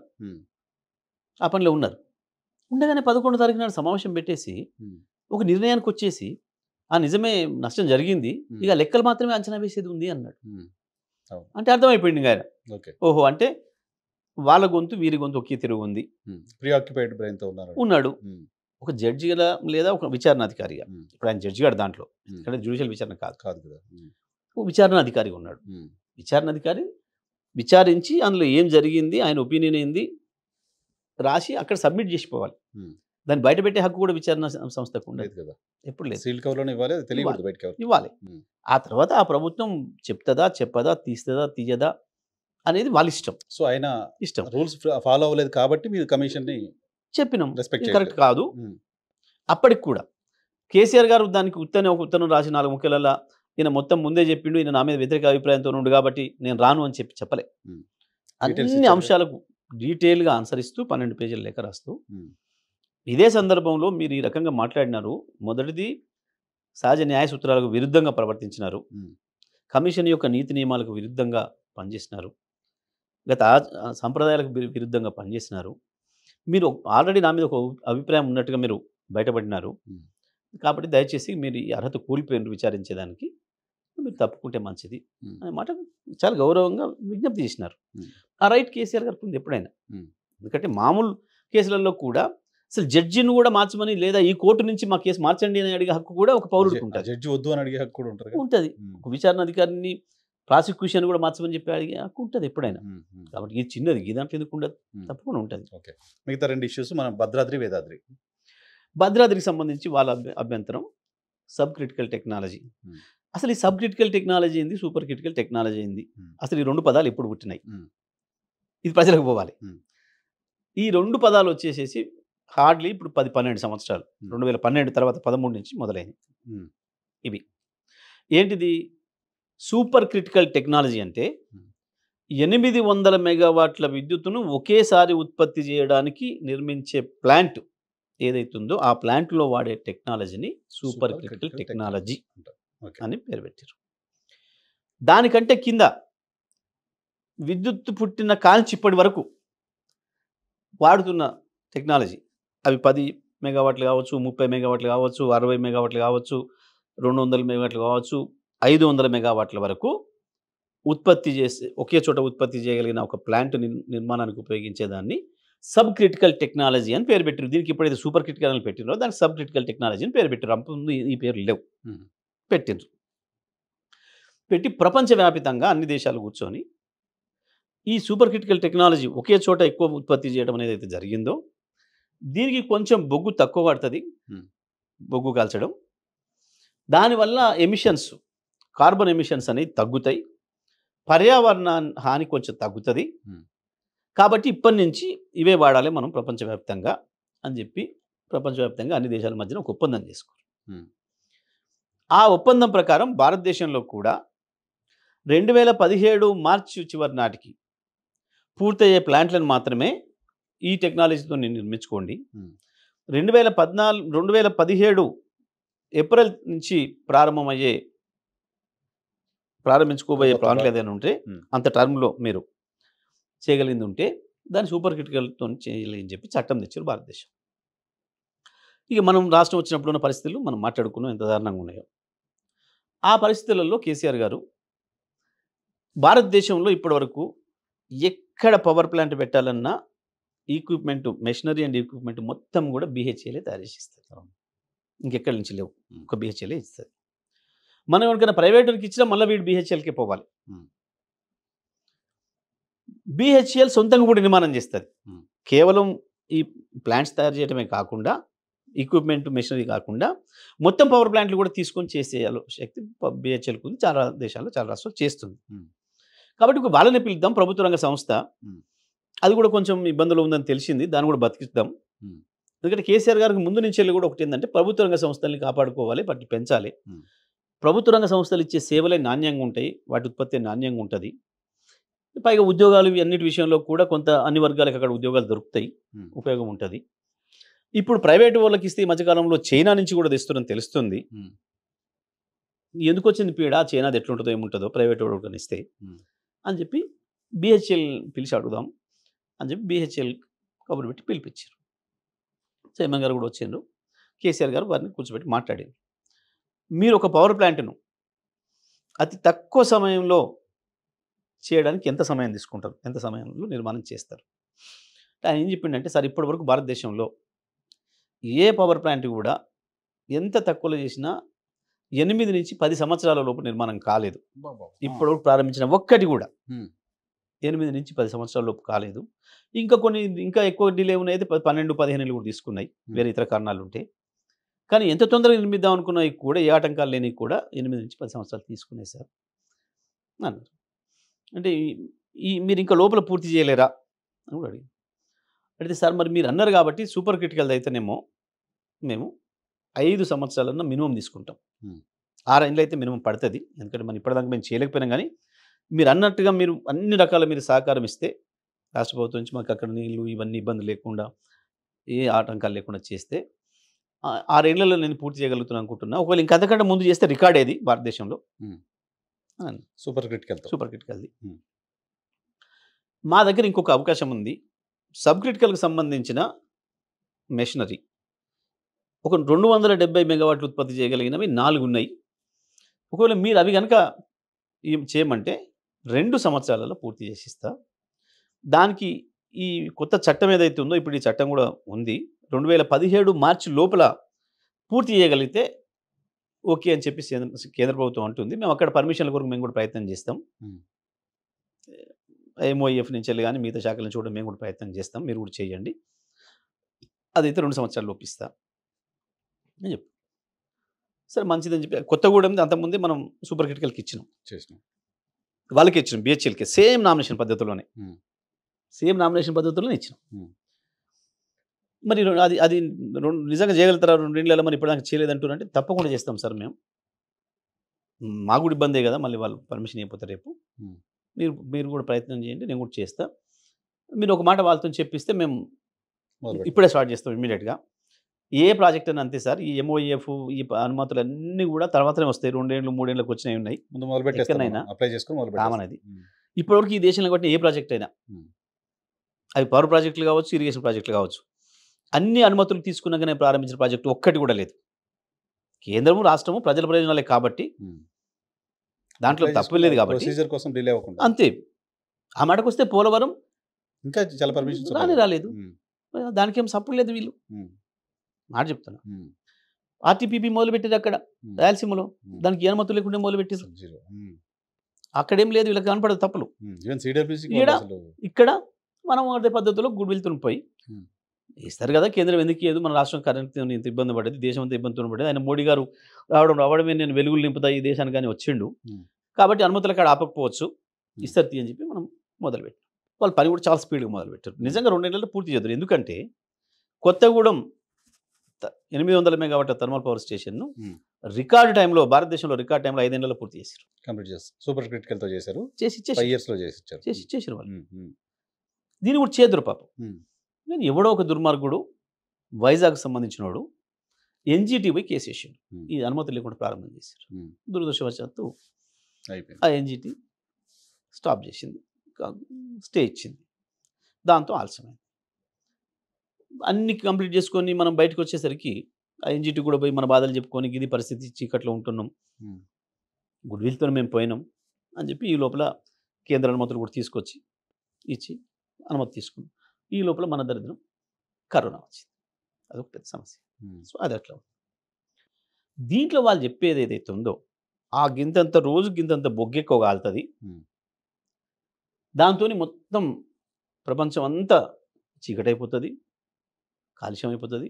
నేను ఒకటే మాట్లాడుతున్నా, అది వచ్చిన రోజు నుంచి 1080 మెగావాట్లు అనుకున్నట్టు 100% లోడ్ ఫ్యాక్టర్తో పనిచేస్తుంది PLFతో. నేనేమంటున్నా, హైదరాబాద్లో ఇప్పుడు ఈ సమయానికి హైదరాబాద్లో 3000 మెగావాట్ల పవర్ యూటిలైజ్ అవుతుంది.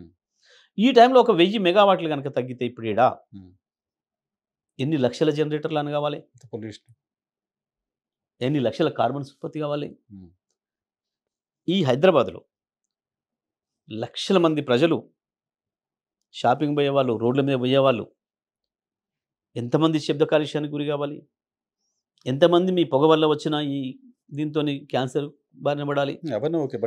దీంతో పోల్చినప్పుడు అక్కడ ఎక్కడో అడవిలో గింతంత ఒక 5 కిలోల బొగ్గు ఎక్కువ కాలిస్తే వచ్చిన కాలుష్యం అనేది లెక్క అవుతుందా? ఎవడన్నా సోయున్నోడు, ప్రజల పట్ల సోయున్నోడు, తెలంగాణ రాష్ట్రం అభివృద్ధి కావాలని కోరుకునేటోడు, తెలంగాణ రాష్ట్రం చీకట్లోకి పోవద్దు అనుకున్నోడు ఎవడన్నా ఒక బాధ్యతాయుతంగా ఆలోచించుకుంటూ మాట్లాడతాడు ఈ మాట అసలు. కానీ అక్కడ మాట్లాడుతుంది ఏంటి అంటే, సబ్ క్రిటికల్ టెక్నాలజీతో ఉండే ఎక్విప్మెంట్ పాడైపోయి పక్కన ఉంది కాబట్టి దాన్ని యూటిలైజ్ చేయడం కోసం. పాడై పక్కన ఉంటే ఎట్లా ఉత్పత్తి చేస్తుంది? అసలు అది వాడొద్దు అనుకున్నది ఇంకోటి అయిపోయింది, పాడైపోయి డబ్బులు చెందుకు తెచ్చి వాడుతున్నారు. పాడైపోయింది అయితే పడిపోయిందంటే ఎక్స్పైర్ అయిపోయింది. అయిపోతే ఎక్స్పైర్ అయిపోతే ఎట్లా పెడతాడు వాడు? వేచి ఎట్లా పెడతాడు? ఉత్పత్తి ఏంది? ఉత్పత్తి ఏంది? PLF 100% కంటే పెరుగుతుంది. ఒక్కోసారి 1080 మెగావాట్ ఉత్పత్తి కావాల్సి ఉంటే ఒక్కొక్కసారి పీక్ స్టేజ్లో అవసరం పడితే దాన్ని కొంచెం పెంచి 1100, 1120 కూడా పోతున్నారు ఒకసారి. 100% దాటి కూడా ఉత్పత్తి చేస్తుంది. సేమ్ టైం అక్కడ ఇంకొకటి సబ్ క్రిటికల్ టెక్నాలజీతో పాటు పోలవరానికి ఎగువనుంది, పోలవరం ప్రాజెక్ట్ పూర్తవుతుంది. అక్కడ వచ్చే వాటర్ తోటి ఆ ప్రాజెక్ట్ మునిగిపోతుంది. మొన్న భద్రాచలం వరదలు వస్తేనే మూసేయాల్సి వచ్చింది. నా ఉత్తరవడం చూస్తే హైయెస్ట్ మొన్న 20 లక్షలు వచ్చింది గోదావరి. మొదటిసారి గోదావరి చరిత్రలో. అవును, ఇప్పుడు 50 ఏళ్ల క్రితం మునిగిందా? ఇంకొకటి, మీరు అది మునగాలి అంటే పవర్ జనరేషన్ ఆపేశారు. లేదు, అది మునగాలంటే అసలు భద్రాచలం ఊరు అనేది కనపడొద్దు, కొత్తగూడెం కూడా కనపడొద్దు. ఎందుకంటే పోలవరం నుంచి ఈ ప్లాంట్ దగ్గరికి పోవడం కంటే ముందే ఉంటాయి ఈ రెండు. సింపుల్, మీరు నుంచి భద్రాచలం పోతుంటే లెఫ్ట్ పోయినాక 20-30 కిలోమీటర్లకో ఇది ఉంటుంది మనుగురు ప్లాంట్. రైట్కే కదా మీ కొత్తగూడెం, మీ పాల్వంచ. అవును, మీరు ఉన్నది పోలవరం, ఆ కెమెరా ఉన్నది మనుగురు, మధ్యన నేను ఉన్నది కొత్తగూడెం అండ్ గోదావరి గీతల వైపు భద్రాచలం. ఈ మునిగితేనే కదా అడిగి పోయేది. ఎందుకు ఇది ప్రజలు పక్కదారి పట్టించే పద్ధతుల్లో, ప్రజల్ని మోసం చేసే పద్ధతుల్లో, వాళ్ళు చేసిన పనికి మాలిన ఒక స్వీయ మానసిక ధోరణితోని, మేధావిత్వంతో అంటుపెట్టుకున్న మేధావిత్వంతో సృష్టించిన కట్టుకథల్ని ప్రజలతో నమ్మించాలనుకొని ఇటువంటి పనిమాల రూమర్లు ఎందుకు పుట్టియాలి? సేమ్ టైం దానికి కాస్ట్ కూడా పెరిగిపోయింది, ఎక్కువ ఖర్చు చేశారు దానికోసం. ఇయ్యలేదు కదా మనం. ఇంకోటి కూడా చెప్తున్నా, మంచి మాట. యాక్చువల్గా ఈ బొగ్గు కొంచెం ఎక్కువ కాలుతుందని ఏదైతే ఉందో, ఇది ఆ రోజు కూడా మాకు దృష్టిలో ఉండి మా CMD గారు ప్రభాకర్ రావు గారు మాకు తెలియకుండానే మేమేం పాలసీగా చెప్పేసేసారు, కేసీఆర్ గారు అయిపోయింది. BHEL చైర్మన్ పిండి పిప్పి చేసి 400 కోట్లు నిర్మాణ ఖర్చు తగ్గించారు. తగ్గిందా? తగ్గిరు, అగ్రిమెంట్లో ఉంది, చూసుకోరు మీరు. 400 కోట్ల రూపాయలు తగ్గించారు బేరం చేసి వచ్చి చెప్పిండు మాకు ఆ తర్వాత. ఓకే. సార్ నేను తిప్పలు పడి దాన్ని కూడా ఆన్సర్ చేసిన, 400 కోట్లు తగ్గించినాం, మనం ఆ ఎక్కువగానే బొగ్గు దీని మీద ఇంట్రెస్ట్ బంధం కూడా కాదు ఓకే అనే మాట కూడా చెప్పినారు. ప్లాంట్ నిర్మాణానికి సంబంధించి 400 కోట్లు మిగిలిచ్చారు. మిగిలిచ్చిన సో అడిషనల్గా బొగ్గు కావడం వల్ల వచ్చే నష్టం ఏం లేదు. లేదు. ఓకే. ఇంకోటి ఏంది, బిహెచ్ఎల్తో చేసుకున్న ఒప్పందాలలో ఇక్కడ కావచ్చు, అక్కడ కావచ్చు, యాదాద్రిలో కావచ్చు, ఒకవేళ ఏదైనా కారణం చెంది డిలే అయ్యి ప్రాజెక్ట్ కాస్ట్ పెరిగితే మాకు సంబంధం లేదు, మీరే పెట్టుకోవాలని కూడా చెప్పి రాసి. సో ఇది యాదాద్రి కూడా వీళ్ళే కట్టారు. అంతే, యాదాద్రి వాళ్ళే చేస్తున్నారు. ఇప్పుడు అక్కడ కూడా వీళ్ళు చెప్పే పంచాయతీ అదే. రెండోది ఇదేమో ఈ సూపర్ కిటికలు, సబ్ కిటికలు, ఈ పొల్యూషను, ఈ కథలన్నీ అయిపోయినాయి. యాదాద్రికి వచ్చేవరకే ఏంది వాళ్ళు చెప్తున్నాయి రెండు డిలే. ఒకటి, అక్కడి నుంచి ఇక్కడికి తీసుకొస్తే బొగ్గు ట్రాన్స్పోర్ట్ ఖర్చు చాలా అవుతుంది, అది వేస్ట్ పోతుంది పబ్లిక్ మనీ. ఇక్కడ 4 చోట్ల కూడా వాళ్ళు ఈ టెక్నికల్గా చెప్పేటోళ్ళు, మేధావులు అనుకుంటోళ్ళు మాట్లాడిన మాటలు మొదటి నుంచి కూడా ప్రజాధనం దుర్వినియోగం అవుతుంది, పొల్యూషన్ పెరుగుతుంది తప్ప ఒక రూపాయి అవినీతి జరిగింది ఇలా కేసీఆర్ ఏదో తిన్నాడు, జగదీష్ రెడ్డి ఏదో తిన్నాడు, ఇంకా ఆఫీసర్ ఏదో తిన్నాడు అనేది లేదు. అన్ని ప్రభుత్వాలు లేదు. ఖరాబ్ అవుతున్నాయి, వేస్ట్ అవుతున్నాయి, బొగ్గు రూపంలో ఎక్కువ ఖరాబ్ అవుతుంది, ట్రాన్స్పోర్ట్ రూపంలో ఎక్కువ ఖరాబ్ అవుతుంది అనేది వీళ్ళు మాట్లాడుతుంది. అదనంగా పడుతుంది భారం అని మాట్లాడుతున్నారు. భారం అదనంగా పడుతుంది, దుర్వినియోగం కూడా లేదు. నువ్వు చేతుల్లో పైసలు ఖర్చు పెట్టేది కాదు కదా, భారం అదనంగా పడుతుంది, దానివల్ల ధర పెరిగింది అని వాళ్ళు మాట్లాడుతున్నమాట. ఇప్పుడు దీంతో ఎవరికి లాభం? ఆయనకే ఉంది కానీ ప్రేమ నాకు లేదా? కొట్లాడి తెచ్చిన కేసీఆర్కు తెలంగాణలో రూపాయి మిగిలిన తపన కేసీఆర్ మించి గీలకుంటుందా? ఎందుకు మరి? బండి కింద పోయేటోళ్ళకు, బండి కింద పోయేటోళ్ళకు నాలుగిట్లా కూడా వాళ్ళు మాట్లాడిన మాట కదే. సరే, వీళ్ళు పొలిటికల్ నాయకులు వీళ్ళకి కావాల్సిన పద్ధతులు ఉపయోగించుకుంటారు. వాడు చెప్పింది ఒకటైతే వీళ్ళు మాట్లాడేది ఒకటి, ఈ ప్రజల్ని గందరగోళపరిచి బయటపడేద్దామని ఒక ప్లాన్లో చేస్తాం.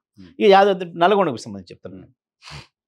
అక్కడ నిర్మాణం చేస్తానికి కారణం వాస్తవానికి ఆ రోజు జరిగిన చర్చలలో నేను ఉన్నా కాబట్టి, నేను మొదటిసారిగా ఇది ప్రారంభమయ్యేటప్పుడు నేను విద్యుత్ శాఖలో లేను. కూర్చున్నాం, రివ్యూ జరుగుతున్నప్పుడు కేసీఆర్ గారు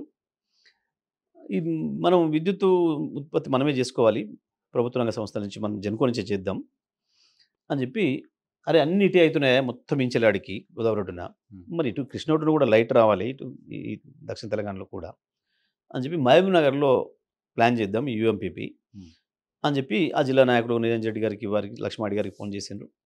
ఆ జిల్లా కలెక్టర్ కూడా ఫోన్ చేసి, అక్కడ మీ ఏరియాలో గద్వాల ఏరియాలో ఏమైనా ప్రభుత్వ భూమి ఉందా అందుబాటులో, 40,000 ఎకరాలు చూడండి, ఒక పవర్ ప్లాంట్ పెట్టాలి అక్కడ అని చెప్పి చెప్పిన రోజు.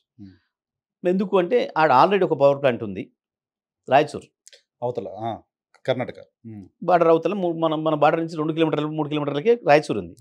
అదే పద్ధతిలో యువతలో 3-4 కిలోమీటర్ల యువతలో మనం పెట్టుకుంటే సరిపోతుంది, ఎందుకంటే ఆడ అన్ని ఉన్నాయి కాబట్టి అది నిర్మాణం అయింది, వనరులు ఉన్నాయి కావాల్సిన కాబట్టి. ఏంటిది, ఒక విద్యుత్ ఉత్పత్తి ప్రాజెక్టుకు ప్రారంభం కావాలంటే బొగ్గు ఒకటి, మెటీరియల్ అది ఒకటి, అది పోను ఉండాల్సినవి 4: 1 ల్యాండు, 2 నీళ్లు, 3 రోడ్డు మార్గం, 4 రైలు మార్గం. ఈ 4 ఉండాలి ప్రధానంగా. అక్కడనైతే ఉన్నది, ఎందుకంటే ఆల్రెడీ ఒక పవర్ ప్లాంట్ నడుస్తుందంటే దాని అర్థం ఇవన్నీ ఉన్నట్టు అందుబాటులో. బొగ్గు వాళ్ళు కూడా ఎక్కడి నుంచి బయట నుంచి తేవాల్సిందే, ఆడ బొగ్గు ఏం లేదు, రాయచూరు కూడా బయట నుంచి తేవాల్సిందే వాళ్ళు. కాబట్టి మంచిగా ఉంటుంది చూడండి అని చెప్పిండు. అప్పుడు నేను విద్యాశాఖ మంత్రి.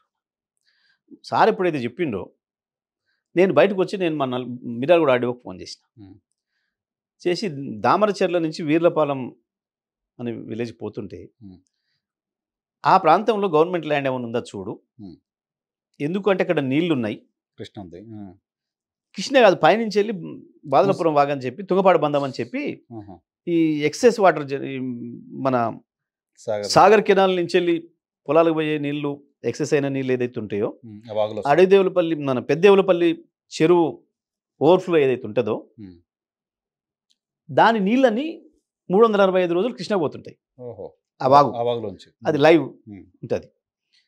నాకు ఎప్పుడో చిన్నప్పుడు పోయి చూసిన జ్ఞాపకం అది, 2001లో ఎప్పుడో ఆ ఊరికి పోయినా ఏదో పెళ్ళికి పోయినప్పుడు చూసిన జ్ఞాపకం. అది దృష్టిలో పెట్టుకొని నేను వెంటనే ఈయనకు ఫోన్ చేసేసి ఆడికి ఆడ గవర్నమెంట్ ల్యాండ్ ఉంది అని చూడు, ఎందుకంటే రోడ్ లైన్ ఉంది, అద్దంకి నడికుడి నేషనల్ హైవే కదా, నాగపల్లి అద్దంకి రోడ్డు, బీబీనగర్ నడికుడి రైలు మార్గం ఉంది, ఎందుకంటే మాకు కృష్ణపట్నం పోర్ట్ కావచ్చు, మచిలీపట్నం పోర్ట్ కావచ్చు దగ్గర దగ్గర అవుతుంది అయితే కదా. అవును. బాగా. ఉమ్. ఆ ఒంగోలుది కూడా పోర్ట్ వస్తుంది అంటున్నారు, ఉమ్. International port. ఉమ్. ఇక అన్ని రకాల మాకు ఫెసిలిటీస్ ఉన్నాయి కాబట్టి వాటర్ ఉంది. రేపు నిమ్మలంగా కేసీఆర్ గారిని అడుగుదాం, మాకు కూడా 1000 మెగావాట్లు ఇవ్వండి అని చెప్పి అడుగుదామని చెప్పేసి అనుకొని ఆయన చెప్పి పెట్టిన అయిపోయింది. ఉమ్. ఇది అయిపోయింది. ఒక 3 నెలల తర్వాత ఉమ్. నేను ఈ శాఖకు వచ్చిన. ఉమ్. కేసీఆర్ గారు ఓ రోజు మధ్యాహ్నం ఫోన్ చేసిండ్రు, అర్జెంట్గా ఎక్కడున్నావు అంటే నేను రాజనగర్లో సార్ అంటే నేను ఈ కొమరెల్లి మల్లన్నకాయ సమర్పించి వస్తున్నా ఉమ్. మొక్కులు, ఇప్పుడే హెలికాప్టర్ దగ్గరికి వస్తున్నాం, నీ ఇంటికి రాదు మాట్లాడుకుంటూ కూర్చుందాం అన్నారు. ఉమ్. నేను వెంటనే వచ్చిన. సార్ వచ్చేటప్పటికి ఉన్న అక్కడ ఈ లోపల మన నిరంజన్ రెడ్డి గారు కూడా వచ్చారు, వారికి కూడా చెప్పినట్టుంది సార్ మాట్లాడుతూ ఇప్పుడు ఏదైనా పని చేయాలి కదా మనం, ఒక మంచి పని అని చెప్పి. ఆ నిరంజన్ రెడ్డి గారు మీ దగ్గర ప్లాంట్ అనుకుంటాం కదా, మరి ఏమైంది, మీ కలెక్టర్ రిపోర్ట్ ఇచ్చిండా, ఏమైంది అని చెప్పి అంటే వారు ఉండి మాట్లాడిన సార్ నేను కలెక్టర్ గారితో నిన్న మొన్న కూడా అక్కడ అంతా మనం అసైన్మెంట్ చేసినాం గవర్నమెంట్ ల్యాండ్, కొద్దిగా అంత ఉంది కానీ అంతా ఆక్యుపై చేసి ఉన్నారు, అందరూ కూడా అరెకరం ఎకరమే అని చెప్పి ఇట్లేదో చెప్తున్నాడు అని మాట్లాడతారు కలెక్టర్తో అని చెప్పి కలెక్టర్ మాట్లాడారు. ఆయన చెప్పిండు అదే సార్, లేదు సార్ ప్రభుత్వం అందుబాటులో లేదు, ఉన్నది కానీ 3-4 వేల మంది ఉన్నారు కుటుంబాలలో, 6 ఎకరం కూడా దున్నుకొని బ్రతుకుతున్నారు, వాళ్ళని డిస్ప్లేస్ చేయలేం సార్ మనం అన్నాడు. అరే మీ అదృష్టం లేనట్టుందా మేము అవినారుకు పాపం అని అన్నారు. అని ఈ ఖమ్మం జిల్లాల కొత్తగూడెం అది మనుగురు అది కూడా చెప్పారు ఒకసారి కలెక్టర్ ఆడ కూడా చూడమని చెప్పి ఆయన కూడా చేద్దాము అని చెప్పి ఆయన చేస్తే ఆయన ఉండి సార్ కొద్దిగా ఉంది కానీ ఇంకా ఇక్కడ తీయలేం సార్, మొత్తం జనం ఉన్నారు, ఉన్నారు బాగా దాని నిండా జనం ఉన్నారు, 3000 ఎకరాలు ఉండే కానీ ప్రతి ఎకరం కూడా సాగైతుంది చేసుకుంటారు, వాళ్ళు డిస్ప్లే చేయలేం సార్ అని చెప్పి ఆయన చెప్పారు. ఈ లోపల నేను బయటికి పోయినా ఒక ఫోన్ మాట్లాడి లోపలికి నవ్వుకుంటూ వస్తున్నా. ఏం నవ్వుతున్నావు, ఏం వార్త అన్నాడు. సార్ ఏం లేదు, మాకు కూడా 1000-2000 మెగావాట్లు పెట్టమని అడుగుదామని చెప్పి నేను, మీరు అంతకుముందే చెప్తుంటే విని మా మీరు కూడా అడుగు చెప్పిన ప్రాంతంలో మరి ఏమన్నాడంటే ఈ భూమి గవర్నమెంట్ భూమి 500-600 ఎకరాలు ఏముందట, పక్కన అక్వైర్ చేయడం కూడా వీలు లేకుండా అంత ఫారెస్ట్ ల్యాండ్ ఉందట అన్న. అరే ఫారెస్ట్ ల్యాండ్ ఉంటే ఇంకా అదృష్టమేనా, ఫారెస్ట్ ల్యాండ్ ఉంటే ఎందుకు తీసుకోలేం అని చెప్పి ఆయన గంత ఫారెస్ట్ మీ కాడెక్కడిది అంటే మరి ఉందన్నాడు ఆయన 4-5 ఎకరాలు అన్న. గంత 4-5 ఎకరాలు మీ కాడెక్కడిది అని చెప్పి ఫోన్ చేసాడు. ఆడియో చేస్తే ఉన్నది సార్ బాగానే ఉంది, ఎక్కువనే ఉంటుంది అనుకుంటున్నా సార్ నేను అన్నాడు. సరే సరే ఇది ఉంటుంది, నాకు ఎంఆర్ఓతో మాట్లాడదా కానీ డైరెక్ట్ ఎంఆర్ఓకి చేసాడు సీఎం గారు. జనరల్గా సీఎం చీఫ్ సెక్రటరీతో మాట్లాడతాడు, ఎప్పుడో వీలైతే అవసరమైతే కరెక్ట్గా మాట్లాడతాడు, కానీ సార్ చక్కగా ఎంఆర్ఓకి చేసిండు దామచర్ల మనం. ఆయన చెప్పింది సార్ ఉంది సార్ 4000 ఎకరాల పైనే ఉంది, ఇంకా మా ఆనుకొని అవతల ఇంకొక 5-6 ఎకరాలు ఉంటుంది సార్ అవతల మండలంలో దాన్ని ఆనుకొని అన్నాడు.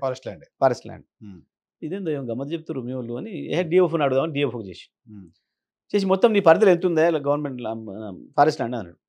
ఆయన సార్ మరి 34,000 ఎకరాలు ఉంటుంది సార్ అన్నాడు ఆయన. గమ్మత్ చెప్తారు మీ వాళ్ళు ఏందని ముందే చెప్పిన బదులుకున్నారా మీరు అన్నాడు. లేదు సార్ నేను ఇట్లా కాదు కానీ మనమే పోయి చూసొద్దాం రేపు పొద్దున, అధికారులందరూ కూడా తీసుకుపోదాం, పీసీసీఎఫ్ను కూడా తీసుకుపోదాం, ఎందుకంటే మరి ఫారెస్ట్ ల్యాండ్ అంటారు కదా, అందరినీ మీ వాళ్ళని జెన్కోళ్ళని తీసుకుపోదాం, చీఫ్ సెక్రటరీని వీళ్ళని కూడా తీసుకుపోదాం, అందరం పోదాం అని చెప్పి 2 హెలికాప్టర్లు తీసుకొని తెల్లవారి 24 గంటల లోపలనే, ఈ సాయంత్రం ఆయన మధ్యాహ్నం మాట్లాడుకుంది 3-4 గంటలకు, ఉదయం 11-12 గంటలకే పోయినాం. అంతా చూసేటప్పుడు పైనుంచే సార్ అన్నమాట నాతోని, అబ్బా మీ అదృష్టం పడిందా మంత్రి గారు, అయిపోయింది ఇక నీకు వచ్చినట్టు ప్లాంటు అని. ఏం ఫారెస్ట్ అని రాసిండాడు, ఇది కూడా కోపం వచ్చి ఉరిపెట్టుకొని చచ్చిపోదామని ఒక చెట్లు ఇది ఫారెస్ట్ కంట్రోల్లో ఉంది కానీ ఫారెస్ట్ లేదు అని అన్నారు. చూసి వచ్చిన తెల్లారంటే నిర్ణయం చేసిన ప్లాంట్ ఇది దేనికి వచ్చింది ఇది అని అంటే, ముందు ఈ ప్రాంతంలో కూడా లైట్ రావాలి, ఈ ప్రాంతంలో కూడా కొంత ఆర్థికమైన అభివృద్ధి జరగాలి, ఈ ప్రాంతంలో ఉద్యోగాలు కల్పించబడాలి. ఎందుకంటే మనం గోదావరి కానీ ఎందుకు వచ్చింది, సింగరేణితోని పవర్ ప్లాంట్లతోని, కొత్తగూడెం పాల్వంచ పవర్ ప్లాంట్లతోని బొగ్గుతోని వచ్చింది. అట్లా ఇది కూడా డెవలప్ చేయాలి ఈక్వల్గా మనం అని చెప్పి. ఇప్పుడు వరంగల్ ఎందుకు ఇంతగా డెవలప్ చేస్తున్నారు, ఒక హైదరాబాద్ నగరమే కాదు ఇంకోటి కూడా ఉండాలి తెలంగాణకు కేంద్రం ఏదైనా పరిస్థితులు వచ్చినప్పుడు. అట్లా ఉండాలి, ఏ దేశమైనా ఎవరైనా అట్లా చేసుకుంటారు, ఆల్టర్నేటివ్ డెవలప్మెంట్స్ చేస్తారు. ఇవన్నీ మాట్లాడుకున్నాం ఆ రోజు. కానీ ఎక్కువ చెప్పి అక్కడ పెట్టాలి. ట్రాన్స్పోర్టేషన్ సంబంధించి ఈ రాష్ట్రంలో ఈ దేశంలో ఎక్కడనైనా సరే ఒక ప్రాంతం యొక్క అభివృద్ధి చేయాలనుకున్నప్పుడు, ఈ సమతుల్యత దెబ్బతినొద్దనుకున్నప్పుడు డెవలప్మెంట్ అనేది ఒకే వైపు ఉండకూడదు. ఒకే వైపు ఉండకూడదు. ఉదాహరణకు మంచినీళ్ళు తీసుకుందాం. ఉమ్. ఇవాళ సింగపూర్ తీసుకుందాం, మలేషియా తీసుకుందాం. వాళ్ళు పెట్టి అత్యంత ఎక్కువ ఖర్చు మంచినీళ్ళ మీద. అవును. ఉమ్. ఎందుకు పెడతారు? దుబాయ్ ఉంది, ఉమ్. మంచినీళ్ళ మీద పడు. కృష్ణాయిల్ ఫ్రీగా దొరుకుతుంది, తాగుతాడా? ఉమ్. మంచినీళ్ళే తాగాలి. ఉమ్. ఆయనకు లీటర్ క్రూడ్ ఆయిల్ కంటే లీటర్ మంచినీళ్ళ ఖర్చే ఎక్కువ అవుతుంది. ఉమ్. అయితే మాత్రం ఉమ్. నల్గొండలో పెట్టకూడదు. ఏందో దానికి పైసలు ఎక్కువ, 10 పైసలు ఎక్కువ అవుతాయి. ఇదే ప్రబుద్ధులు ఉమ్. మరి ఎందుకు ఆర్టీపీపీ కడుతుంటే సపోర్ట్ ఎక్కుంటున్నారు? రాయలసీమ పవర్ స్టేషన్ ఎక్కడ కట్టినరు? ఏ బొగ్గు? సింగరేణి బొగ్గు. అవును. విజయవాడ థర్మల్ పవర్ స్టేషన్ ఎడగట్టిరు? 1760 మెగావాట్లు. ఏ బొగ్గు? మన మన సింగరేణి బొగ్గు. ఉమ్. నువ్వు నల్గొండ జిల్లాలో ఒక అభివృద్ధి తీసుకురావడానికి ఉమ్. అక్కడ ఒక ప్లాంట్ పెడితే ఇలా ఒక 5,000 మంది ఉద్యోగాలు డైరెక్ట్ దొరుకుతాయి. ఉమ్. ఇండైరెక్ట్ ఇంకో 20,000 ఉద్యోగాలు సృష్టించబడతాయి. ఉమ్. ఒక కొత్త నగరమే సృష్టించబడుతుంది. ఉమ్. అవును. ఇవాళ ఉమ్. నల్గొండ జిల్లా అభివృద్ధి కావద్దు వెనుకబడ్డ ప్రాంతం ఉమ్. ఏందన్నట్టు ఇది సో ఆ రకంగా గవర్నమెంట్కి ఇన్కమ్ జనరేట్ అవుతుంటుంది అవుతుంది కదా. వీళ్ళు డెఫినెట్ కదా. ఇంకొకటి నువ్వు ఎక్కడ పెట్టినా మరి లైన్ లాస్ కూడా ఉంటుంది కదా. మరి నువ్వు లైన్లాస్ ఎలాగ ఉంటుంది? ఉంటుంది కదా. నువ్వు హైదరాబాద్ కరెంట్ వాడాలి, మరి హైదరాబాద్లోనే పెట్టాలంటే ఎట్లా? హైదరాబాద్కు ఉండే వాతావరణం హైదరాబాద్కు ఉంటుంది. ఎక్కడి నుంచి దొరికినా ఇటు తెస్తున్నాం.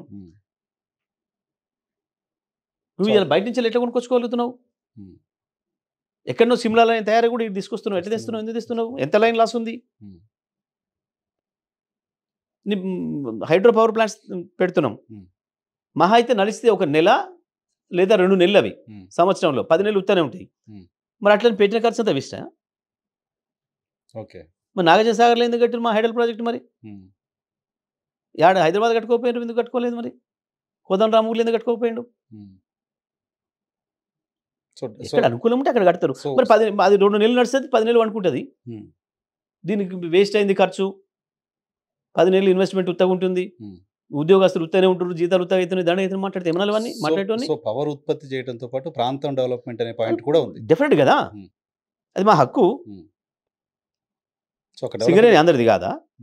తెలంగాణ కొంగు బంగారం అనే మాట్లాడినాం కదా సింగరేణిని. నువ్వు తెలంగాణ ఉద్యమంలో నల్గొండ జిల్లా లేనట్టు నల్గొండ జిల్లా ఆంధ్ర కలుగుతారా ఏంది వీళ్ళు?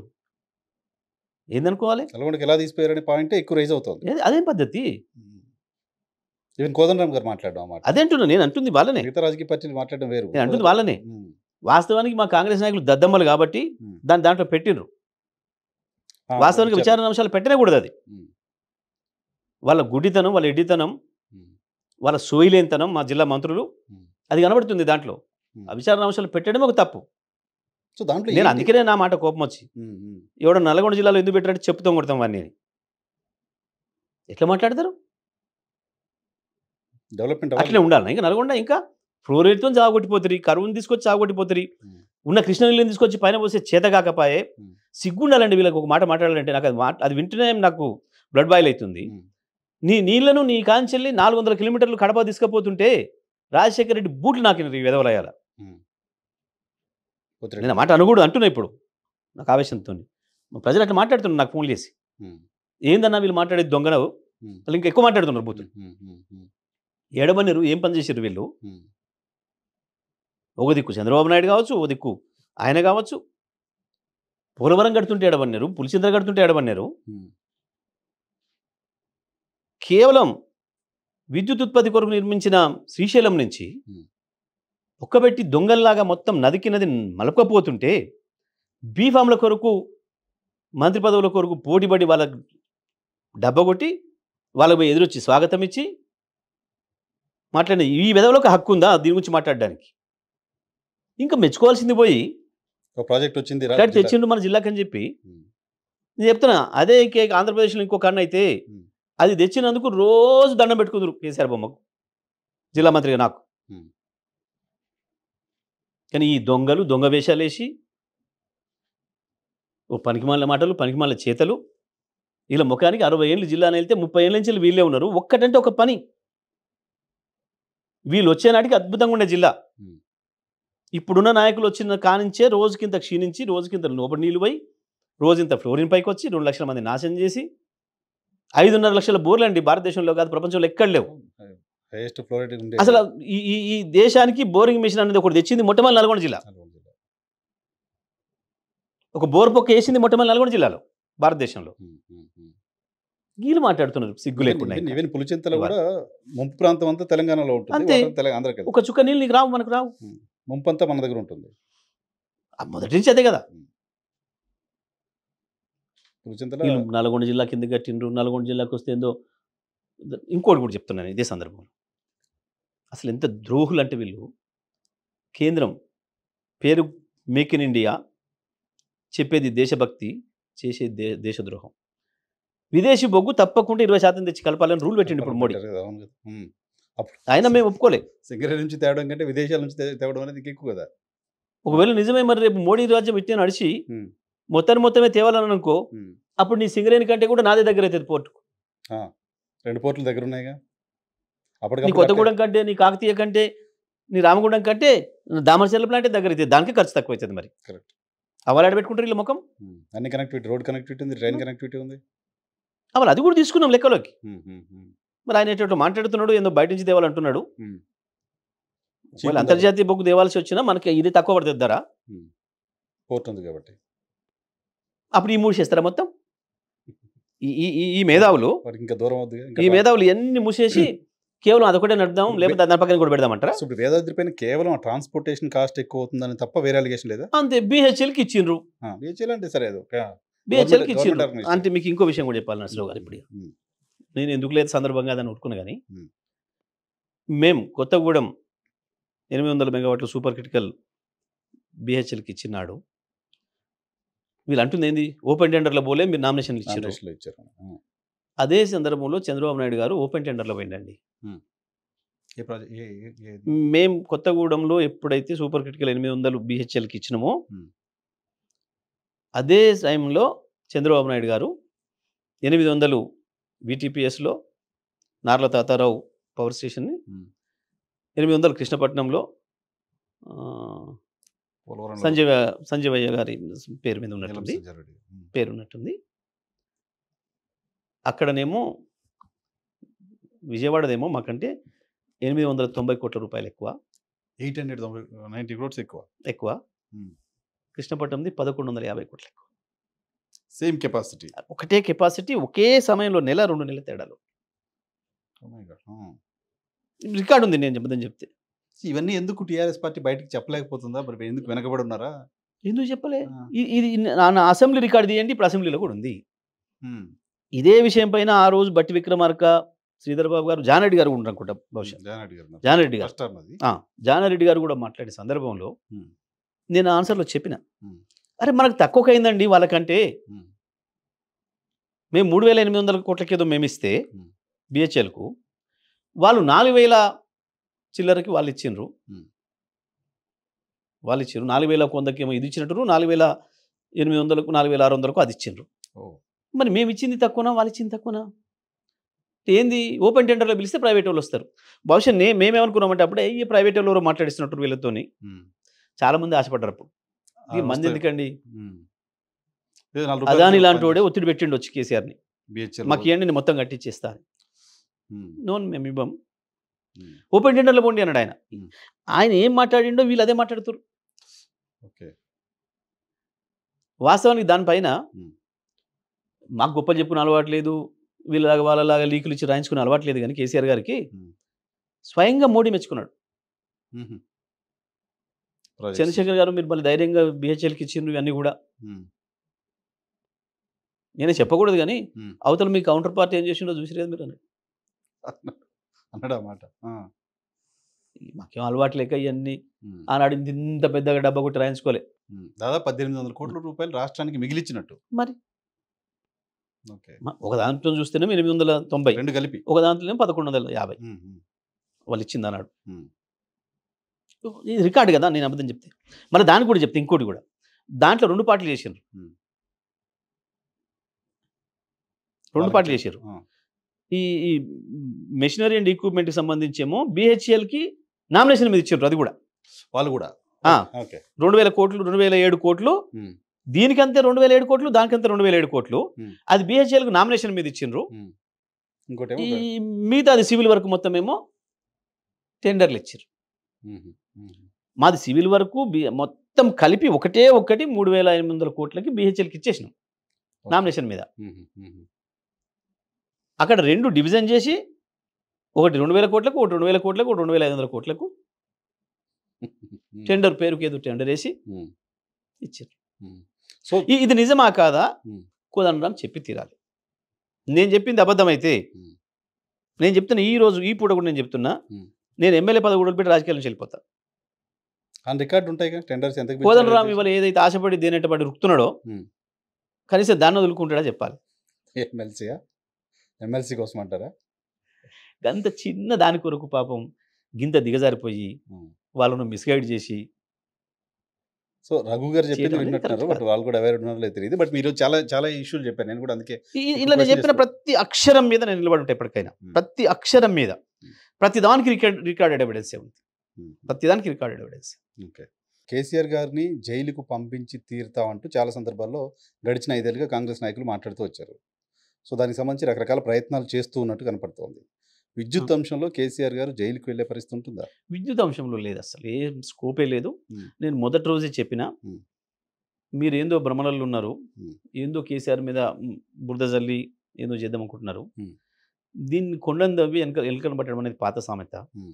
కొండను తవ్వినా మీరు ఎలుక దొరకదు, దీని ఎలుక తోక దొరకదు, దాని ఈక కూడా దొరకదు అనే మాట నేను ఎప్పుడో చెప్పినా, Hmm. ఇప్పుడు కూడా అది చెప్తున్నా. Hmm. ఏమీ కాదు దీంట్లో. Hmm. నిజంగా విచారణ కమిషన్ కనుక Hmm. సిన్సియర్గా ఉండి హానెస్ట్గా ఉండి Hmm. కరెక్ట్గా చట్ట ప్రకారమే కనుక పోదలుచుకుంటే తప్పకుండా కేసీఆర్ గారికి క్లీన్ చిట్ ఇస్తారు, మల్లెపూలాగా ఉండడనే విషయాన్ని చూపిస్తారు. ఎందుకు లేదు ఇక ఆ కమిషన్కి కూడా వేరే ఉద్దేశం ఉండి, వేరే ఇంటర్నల్గా ఏమన్నా సంబంధాలు ఉండి, లేదా కేసీఆర్ గారి మీద ముందే వారికి ఒక అభిప్రాయం ఉండి, ఏదైనా కారణం చేత గత 10 ఏళ్లలో ఏమన్నా జరిగి ఉండి, ఏదైనా వారి ప్రయోజనాలకు అనుకూలంగా ఏదైనా అడిగినప్పుడు కేసీఆర్ గారికి ఏమైనా స్పందించకుండా ఇట్లాంటి ఏమైనా ఇన్సిడెంట్స్ ఉంటే వాళ్ళు ఏమైనా ఇచ్చుకోవచ్చు, అది వేరే విషయం. ఎందుకు కానీ వాస్తవానికైతే నిజంగా వారు కనుక ఇఫ్ హీ సో హానెస్ట్ ఈ పాటి తప్పుకోవాలి వారు. ఎందుకంటే అది లేకపోతే ఆయన బతకలేడని కాదు కదా. అవును. ఇప్పుడు నువ్వు ఎవరి మీద అయితే విచారణ చేస్తున్నావు, జడ్జిగా హైకోర్టు సీజీగా చేసినావు, Hmm. నువ్వు ఎవరి మీద అయితే విచారణ చేస్తున్నావు వారికి నీ మీద విశ్వాసం లేదన్నప్పుడు ఎమ్మటే తప్పుకోవాలి కదా న్యాయంగా. అవును. ఇక తప్పుకోవట్లేడు అని అంటేనే ఇదంతా మిలాఖతులో ఉంది అని మాకు అర్థమవుతుంది. ఆయన ఇప్పుడు రెస్పాండ్ అవ్వలేదు కేసీఆర్ గారు లేఖ రాసిన తర్వాత. అదే చెప్తున్నా నేను, అవ్వాలి అంటేనే Hmm. న్యాయంగా. నేను ఒక న్యాయాధికారిగా వారు నా పైన విశ్వాసం లేదంటున్నారు కాబట్టి నేను తప్పుకుంటున్నాను అని చెప్పాలి. జడ్జిలు jealous చేస్తూ ఉంటారు, నాట్ బిఫోర్ మీ అని జడ్జి వారే చెప్తారు తప్పుకుంటారు. న్యాయంగా, మనకు తెలుసు. అవును. వారికి నాకు పూర్వ బంధువులు పరిచయం తెలిసిన ఉంది, వాళ్ళు. లేక మా బంధుత్వం ఉంది కాబట్టి నా దగ్గర వద్దు పక్క జడ్జికి చేస్తున్నా అని చెప్పేసి వారే సీజన్ రిక్వెస్ట్ చేసి చేసిస్తారు చేస్తారు. మామూలుగా జడ్జిలు కూడా. Hmm. Hmm. Hmm. ఒక ప్రాసిక్యూటర్నే నాకు ఈయన మీద నమ్మకం లేదు అని అంటే ఇంకో కోర్టు మారుస్తారు, లేదా ప్రాసిక్యూటర్ మారుస్తారు. Hmm. Hmm. చిన్న విషయం, సహజ న్యాయ సూత్రం ఇది. Hmm. మరి దాన్ని కూడా వారు ఎందుకు పాటిస్తలేరు? ఇవాళ ఎందుకు అంత దాన్ని అట్టు పెట్టుకునే ఉండాలన్న వారి ఆలోచన ఏంది అసలు? మొదలు చూడాలి ఆయన ఏం రెస్పాండ్ అవుతారో తెలిస్తే ఏం అవసరం. చూడాలి. Right sir, thank you very much sir. Thank you very much. Thank you. ఇది జగదీష్ రెడ్డి గారితో స్పెషల్ ఇంటర్వ్యూ. చూస్తూనే ఉండండి.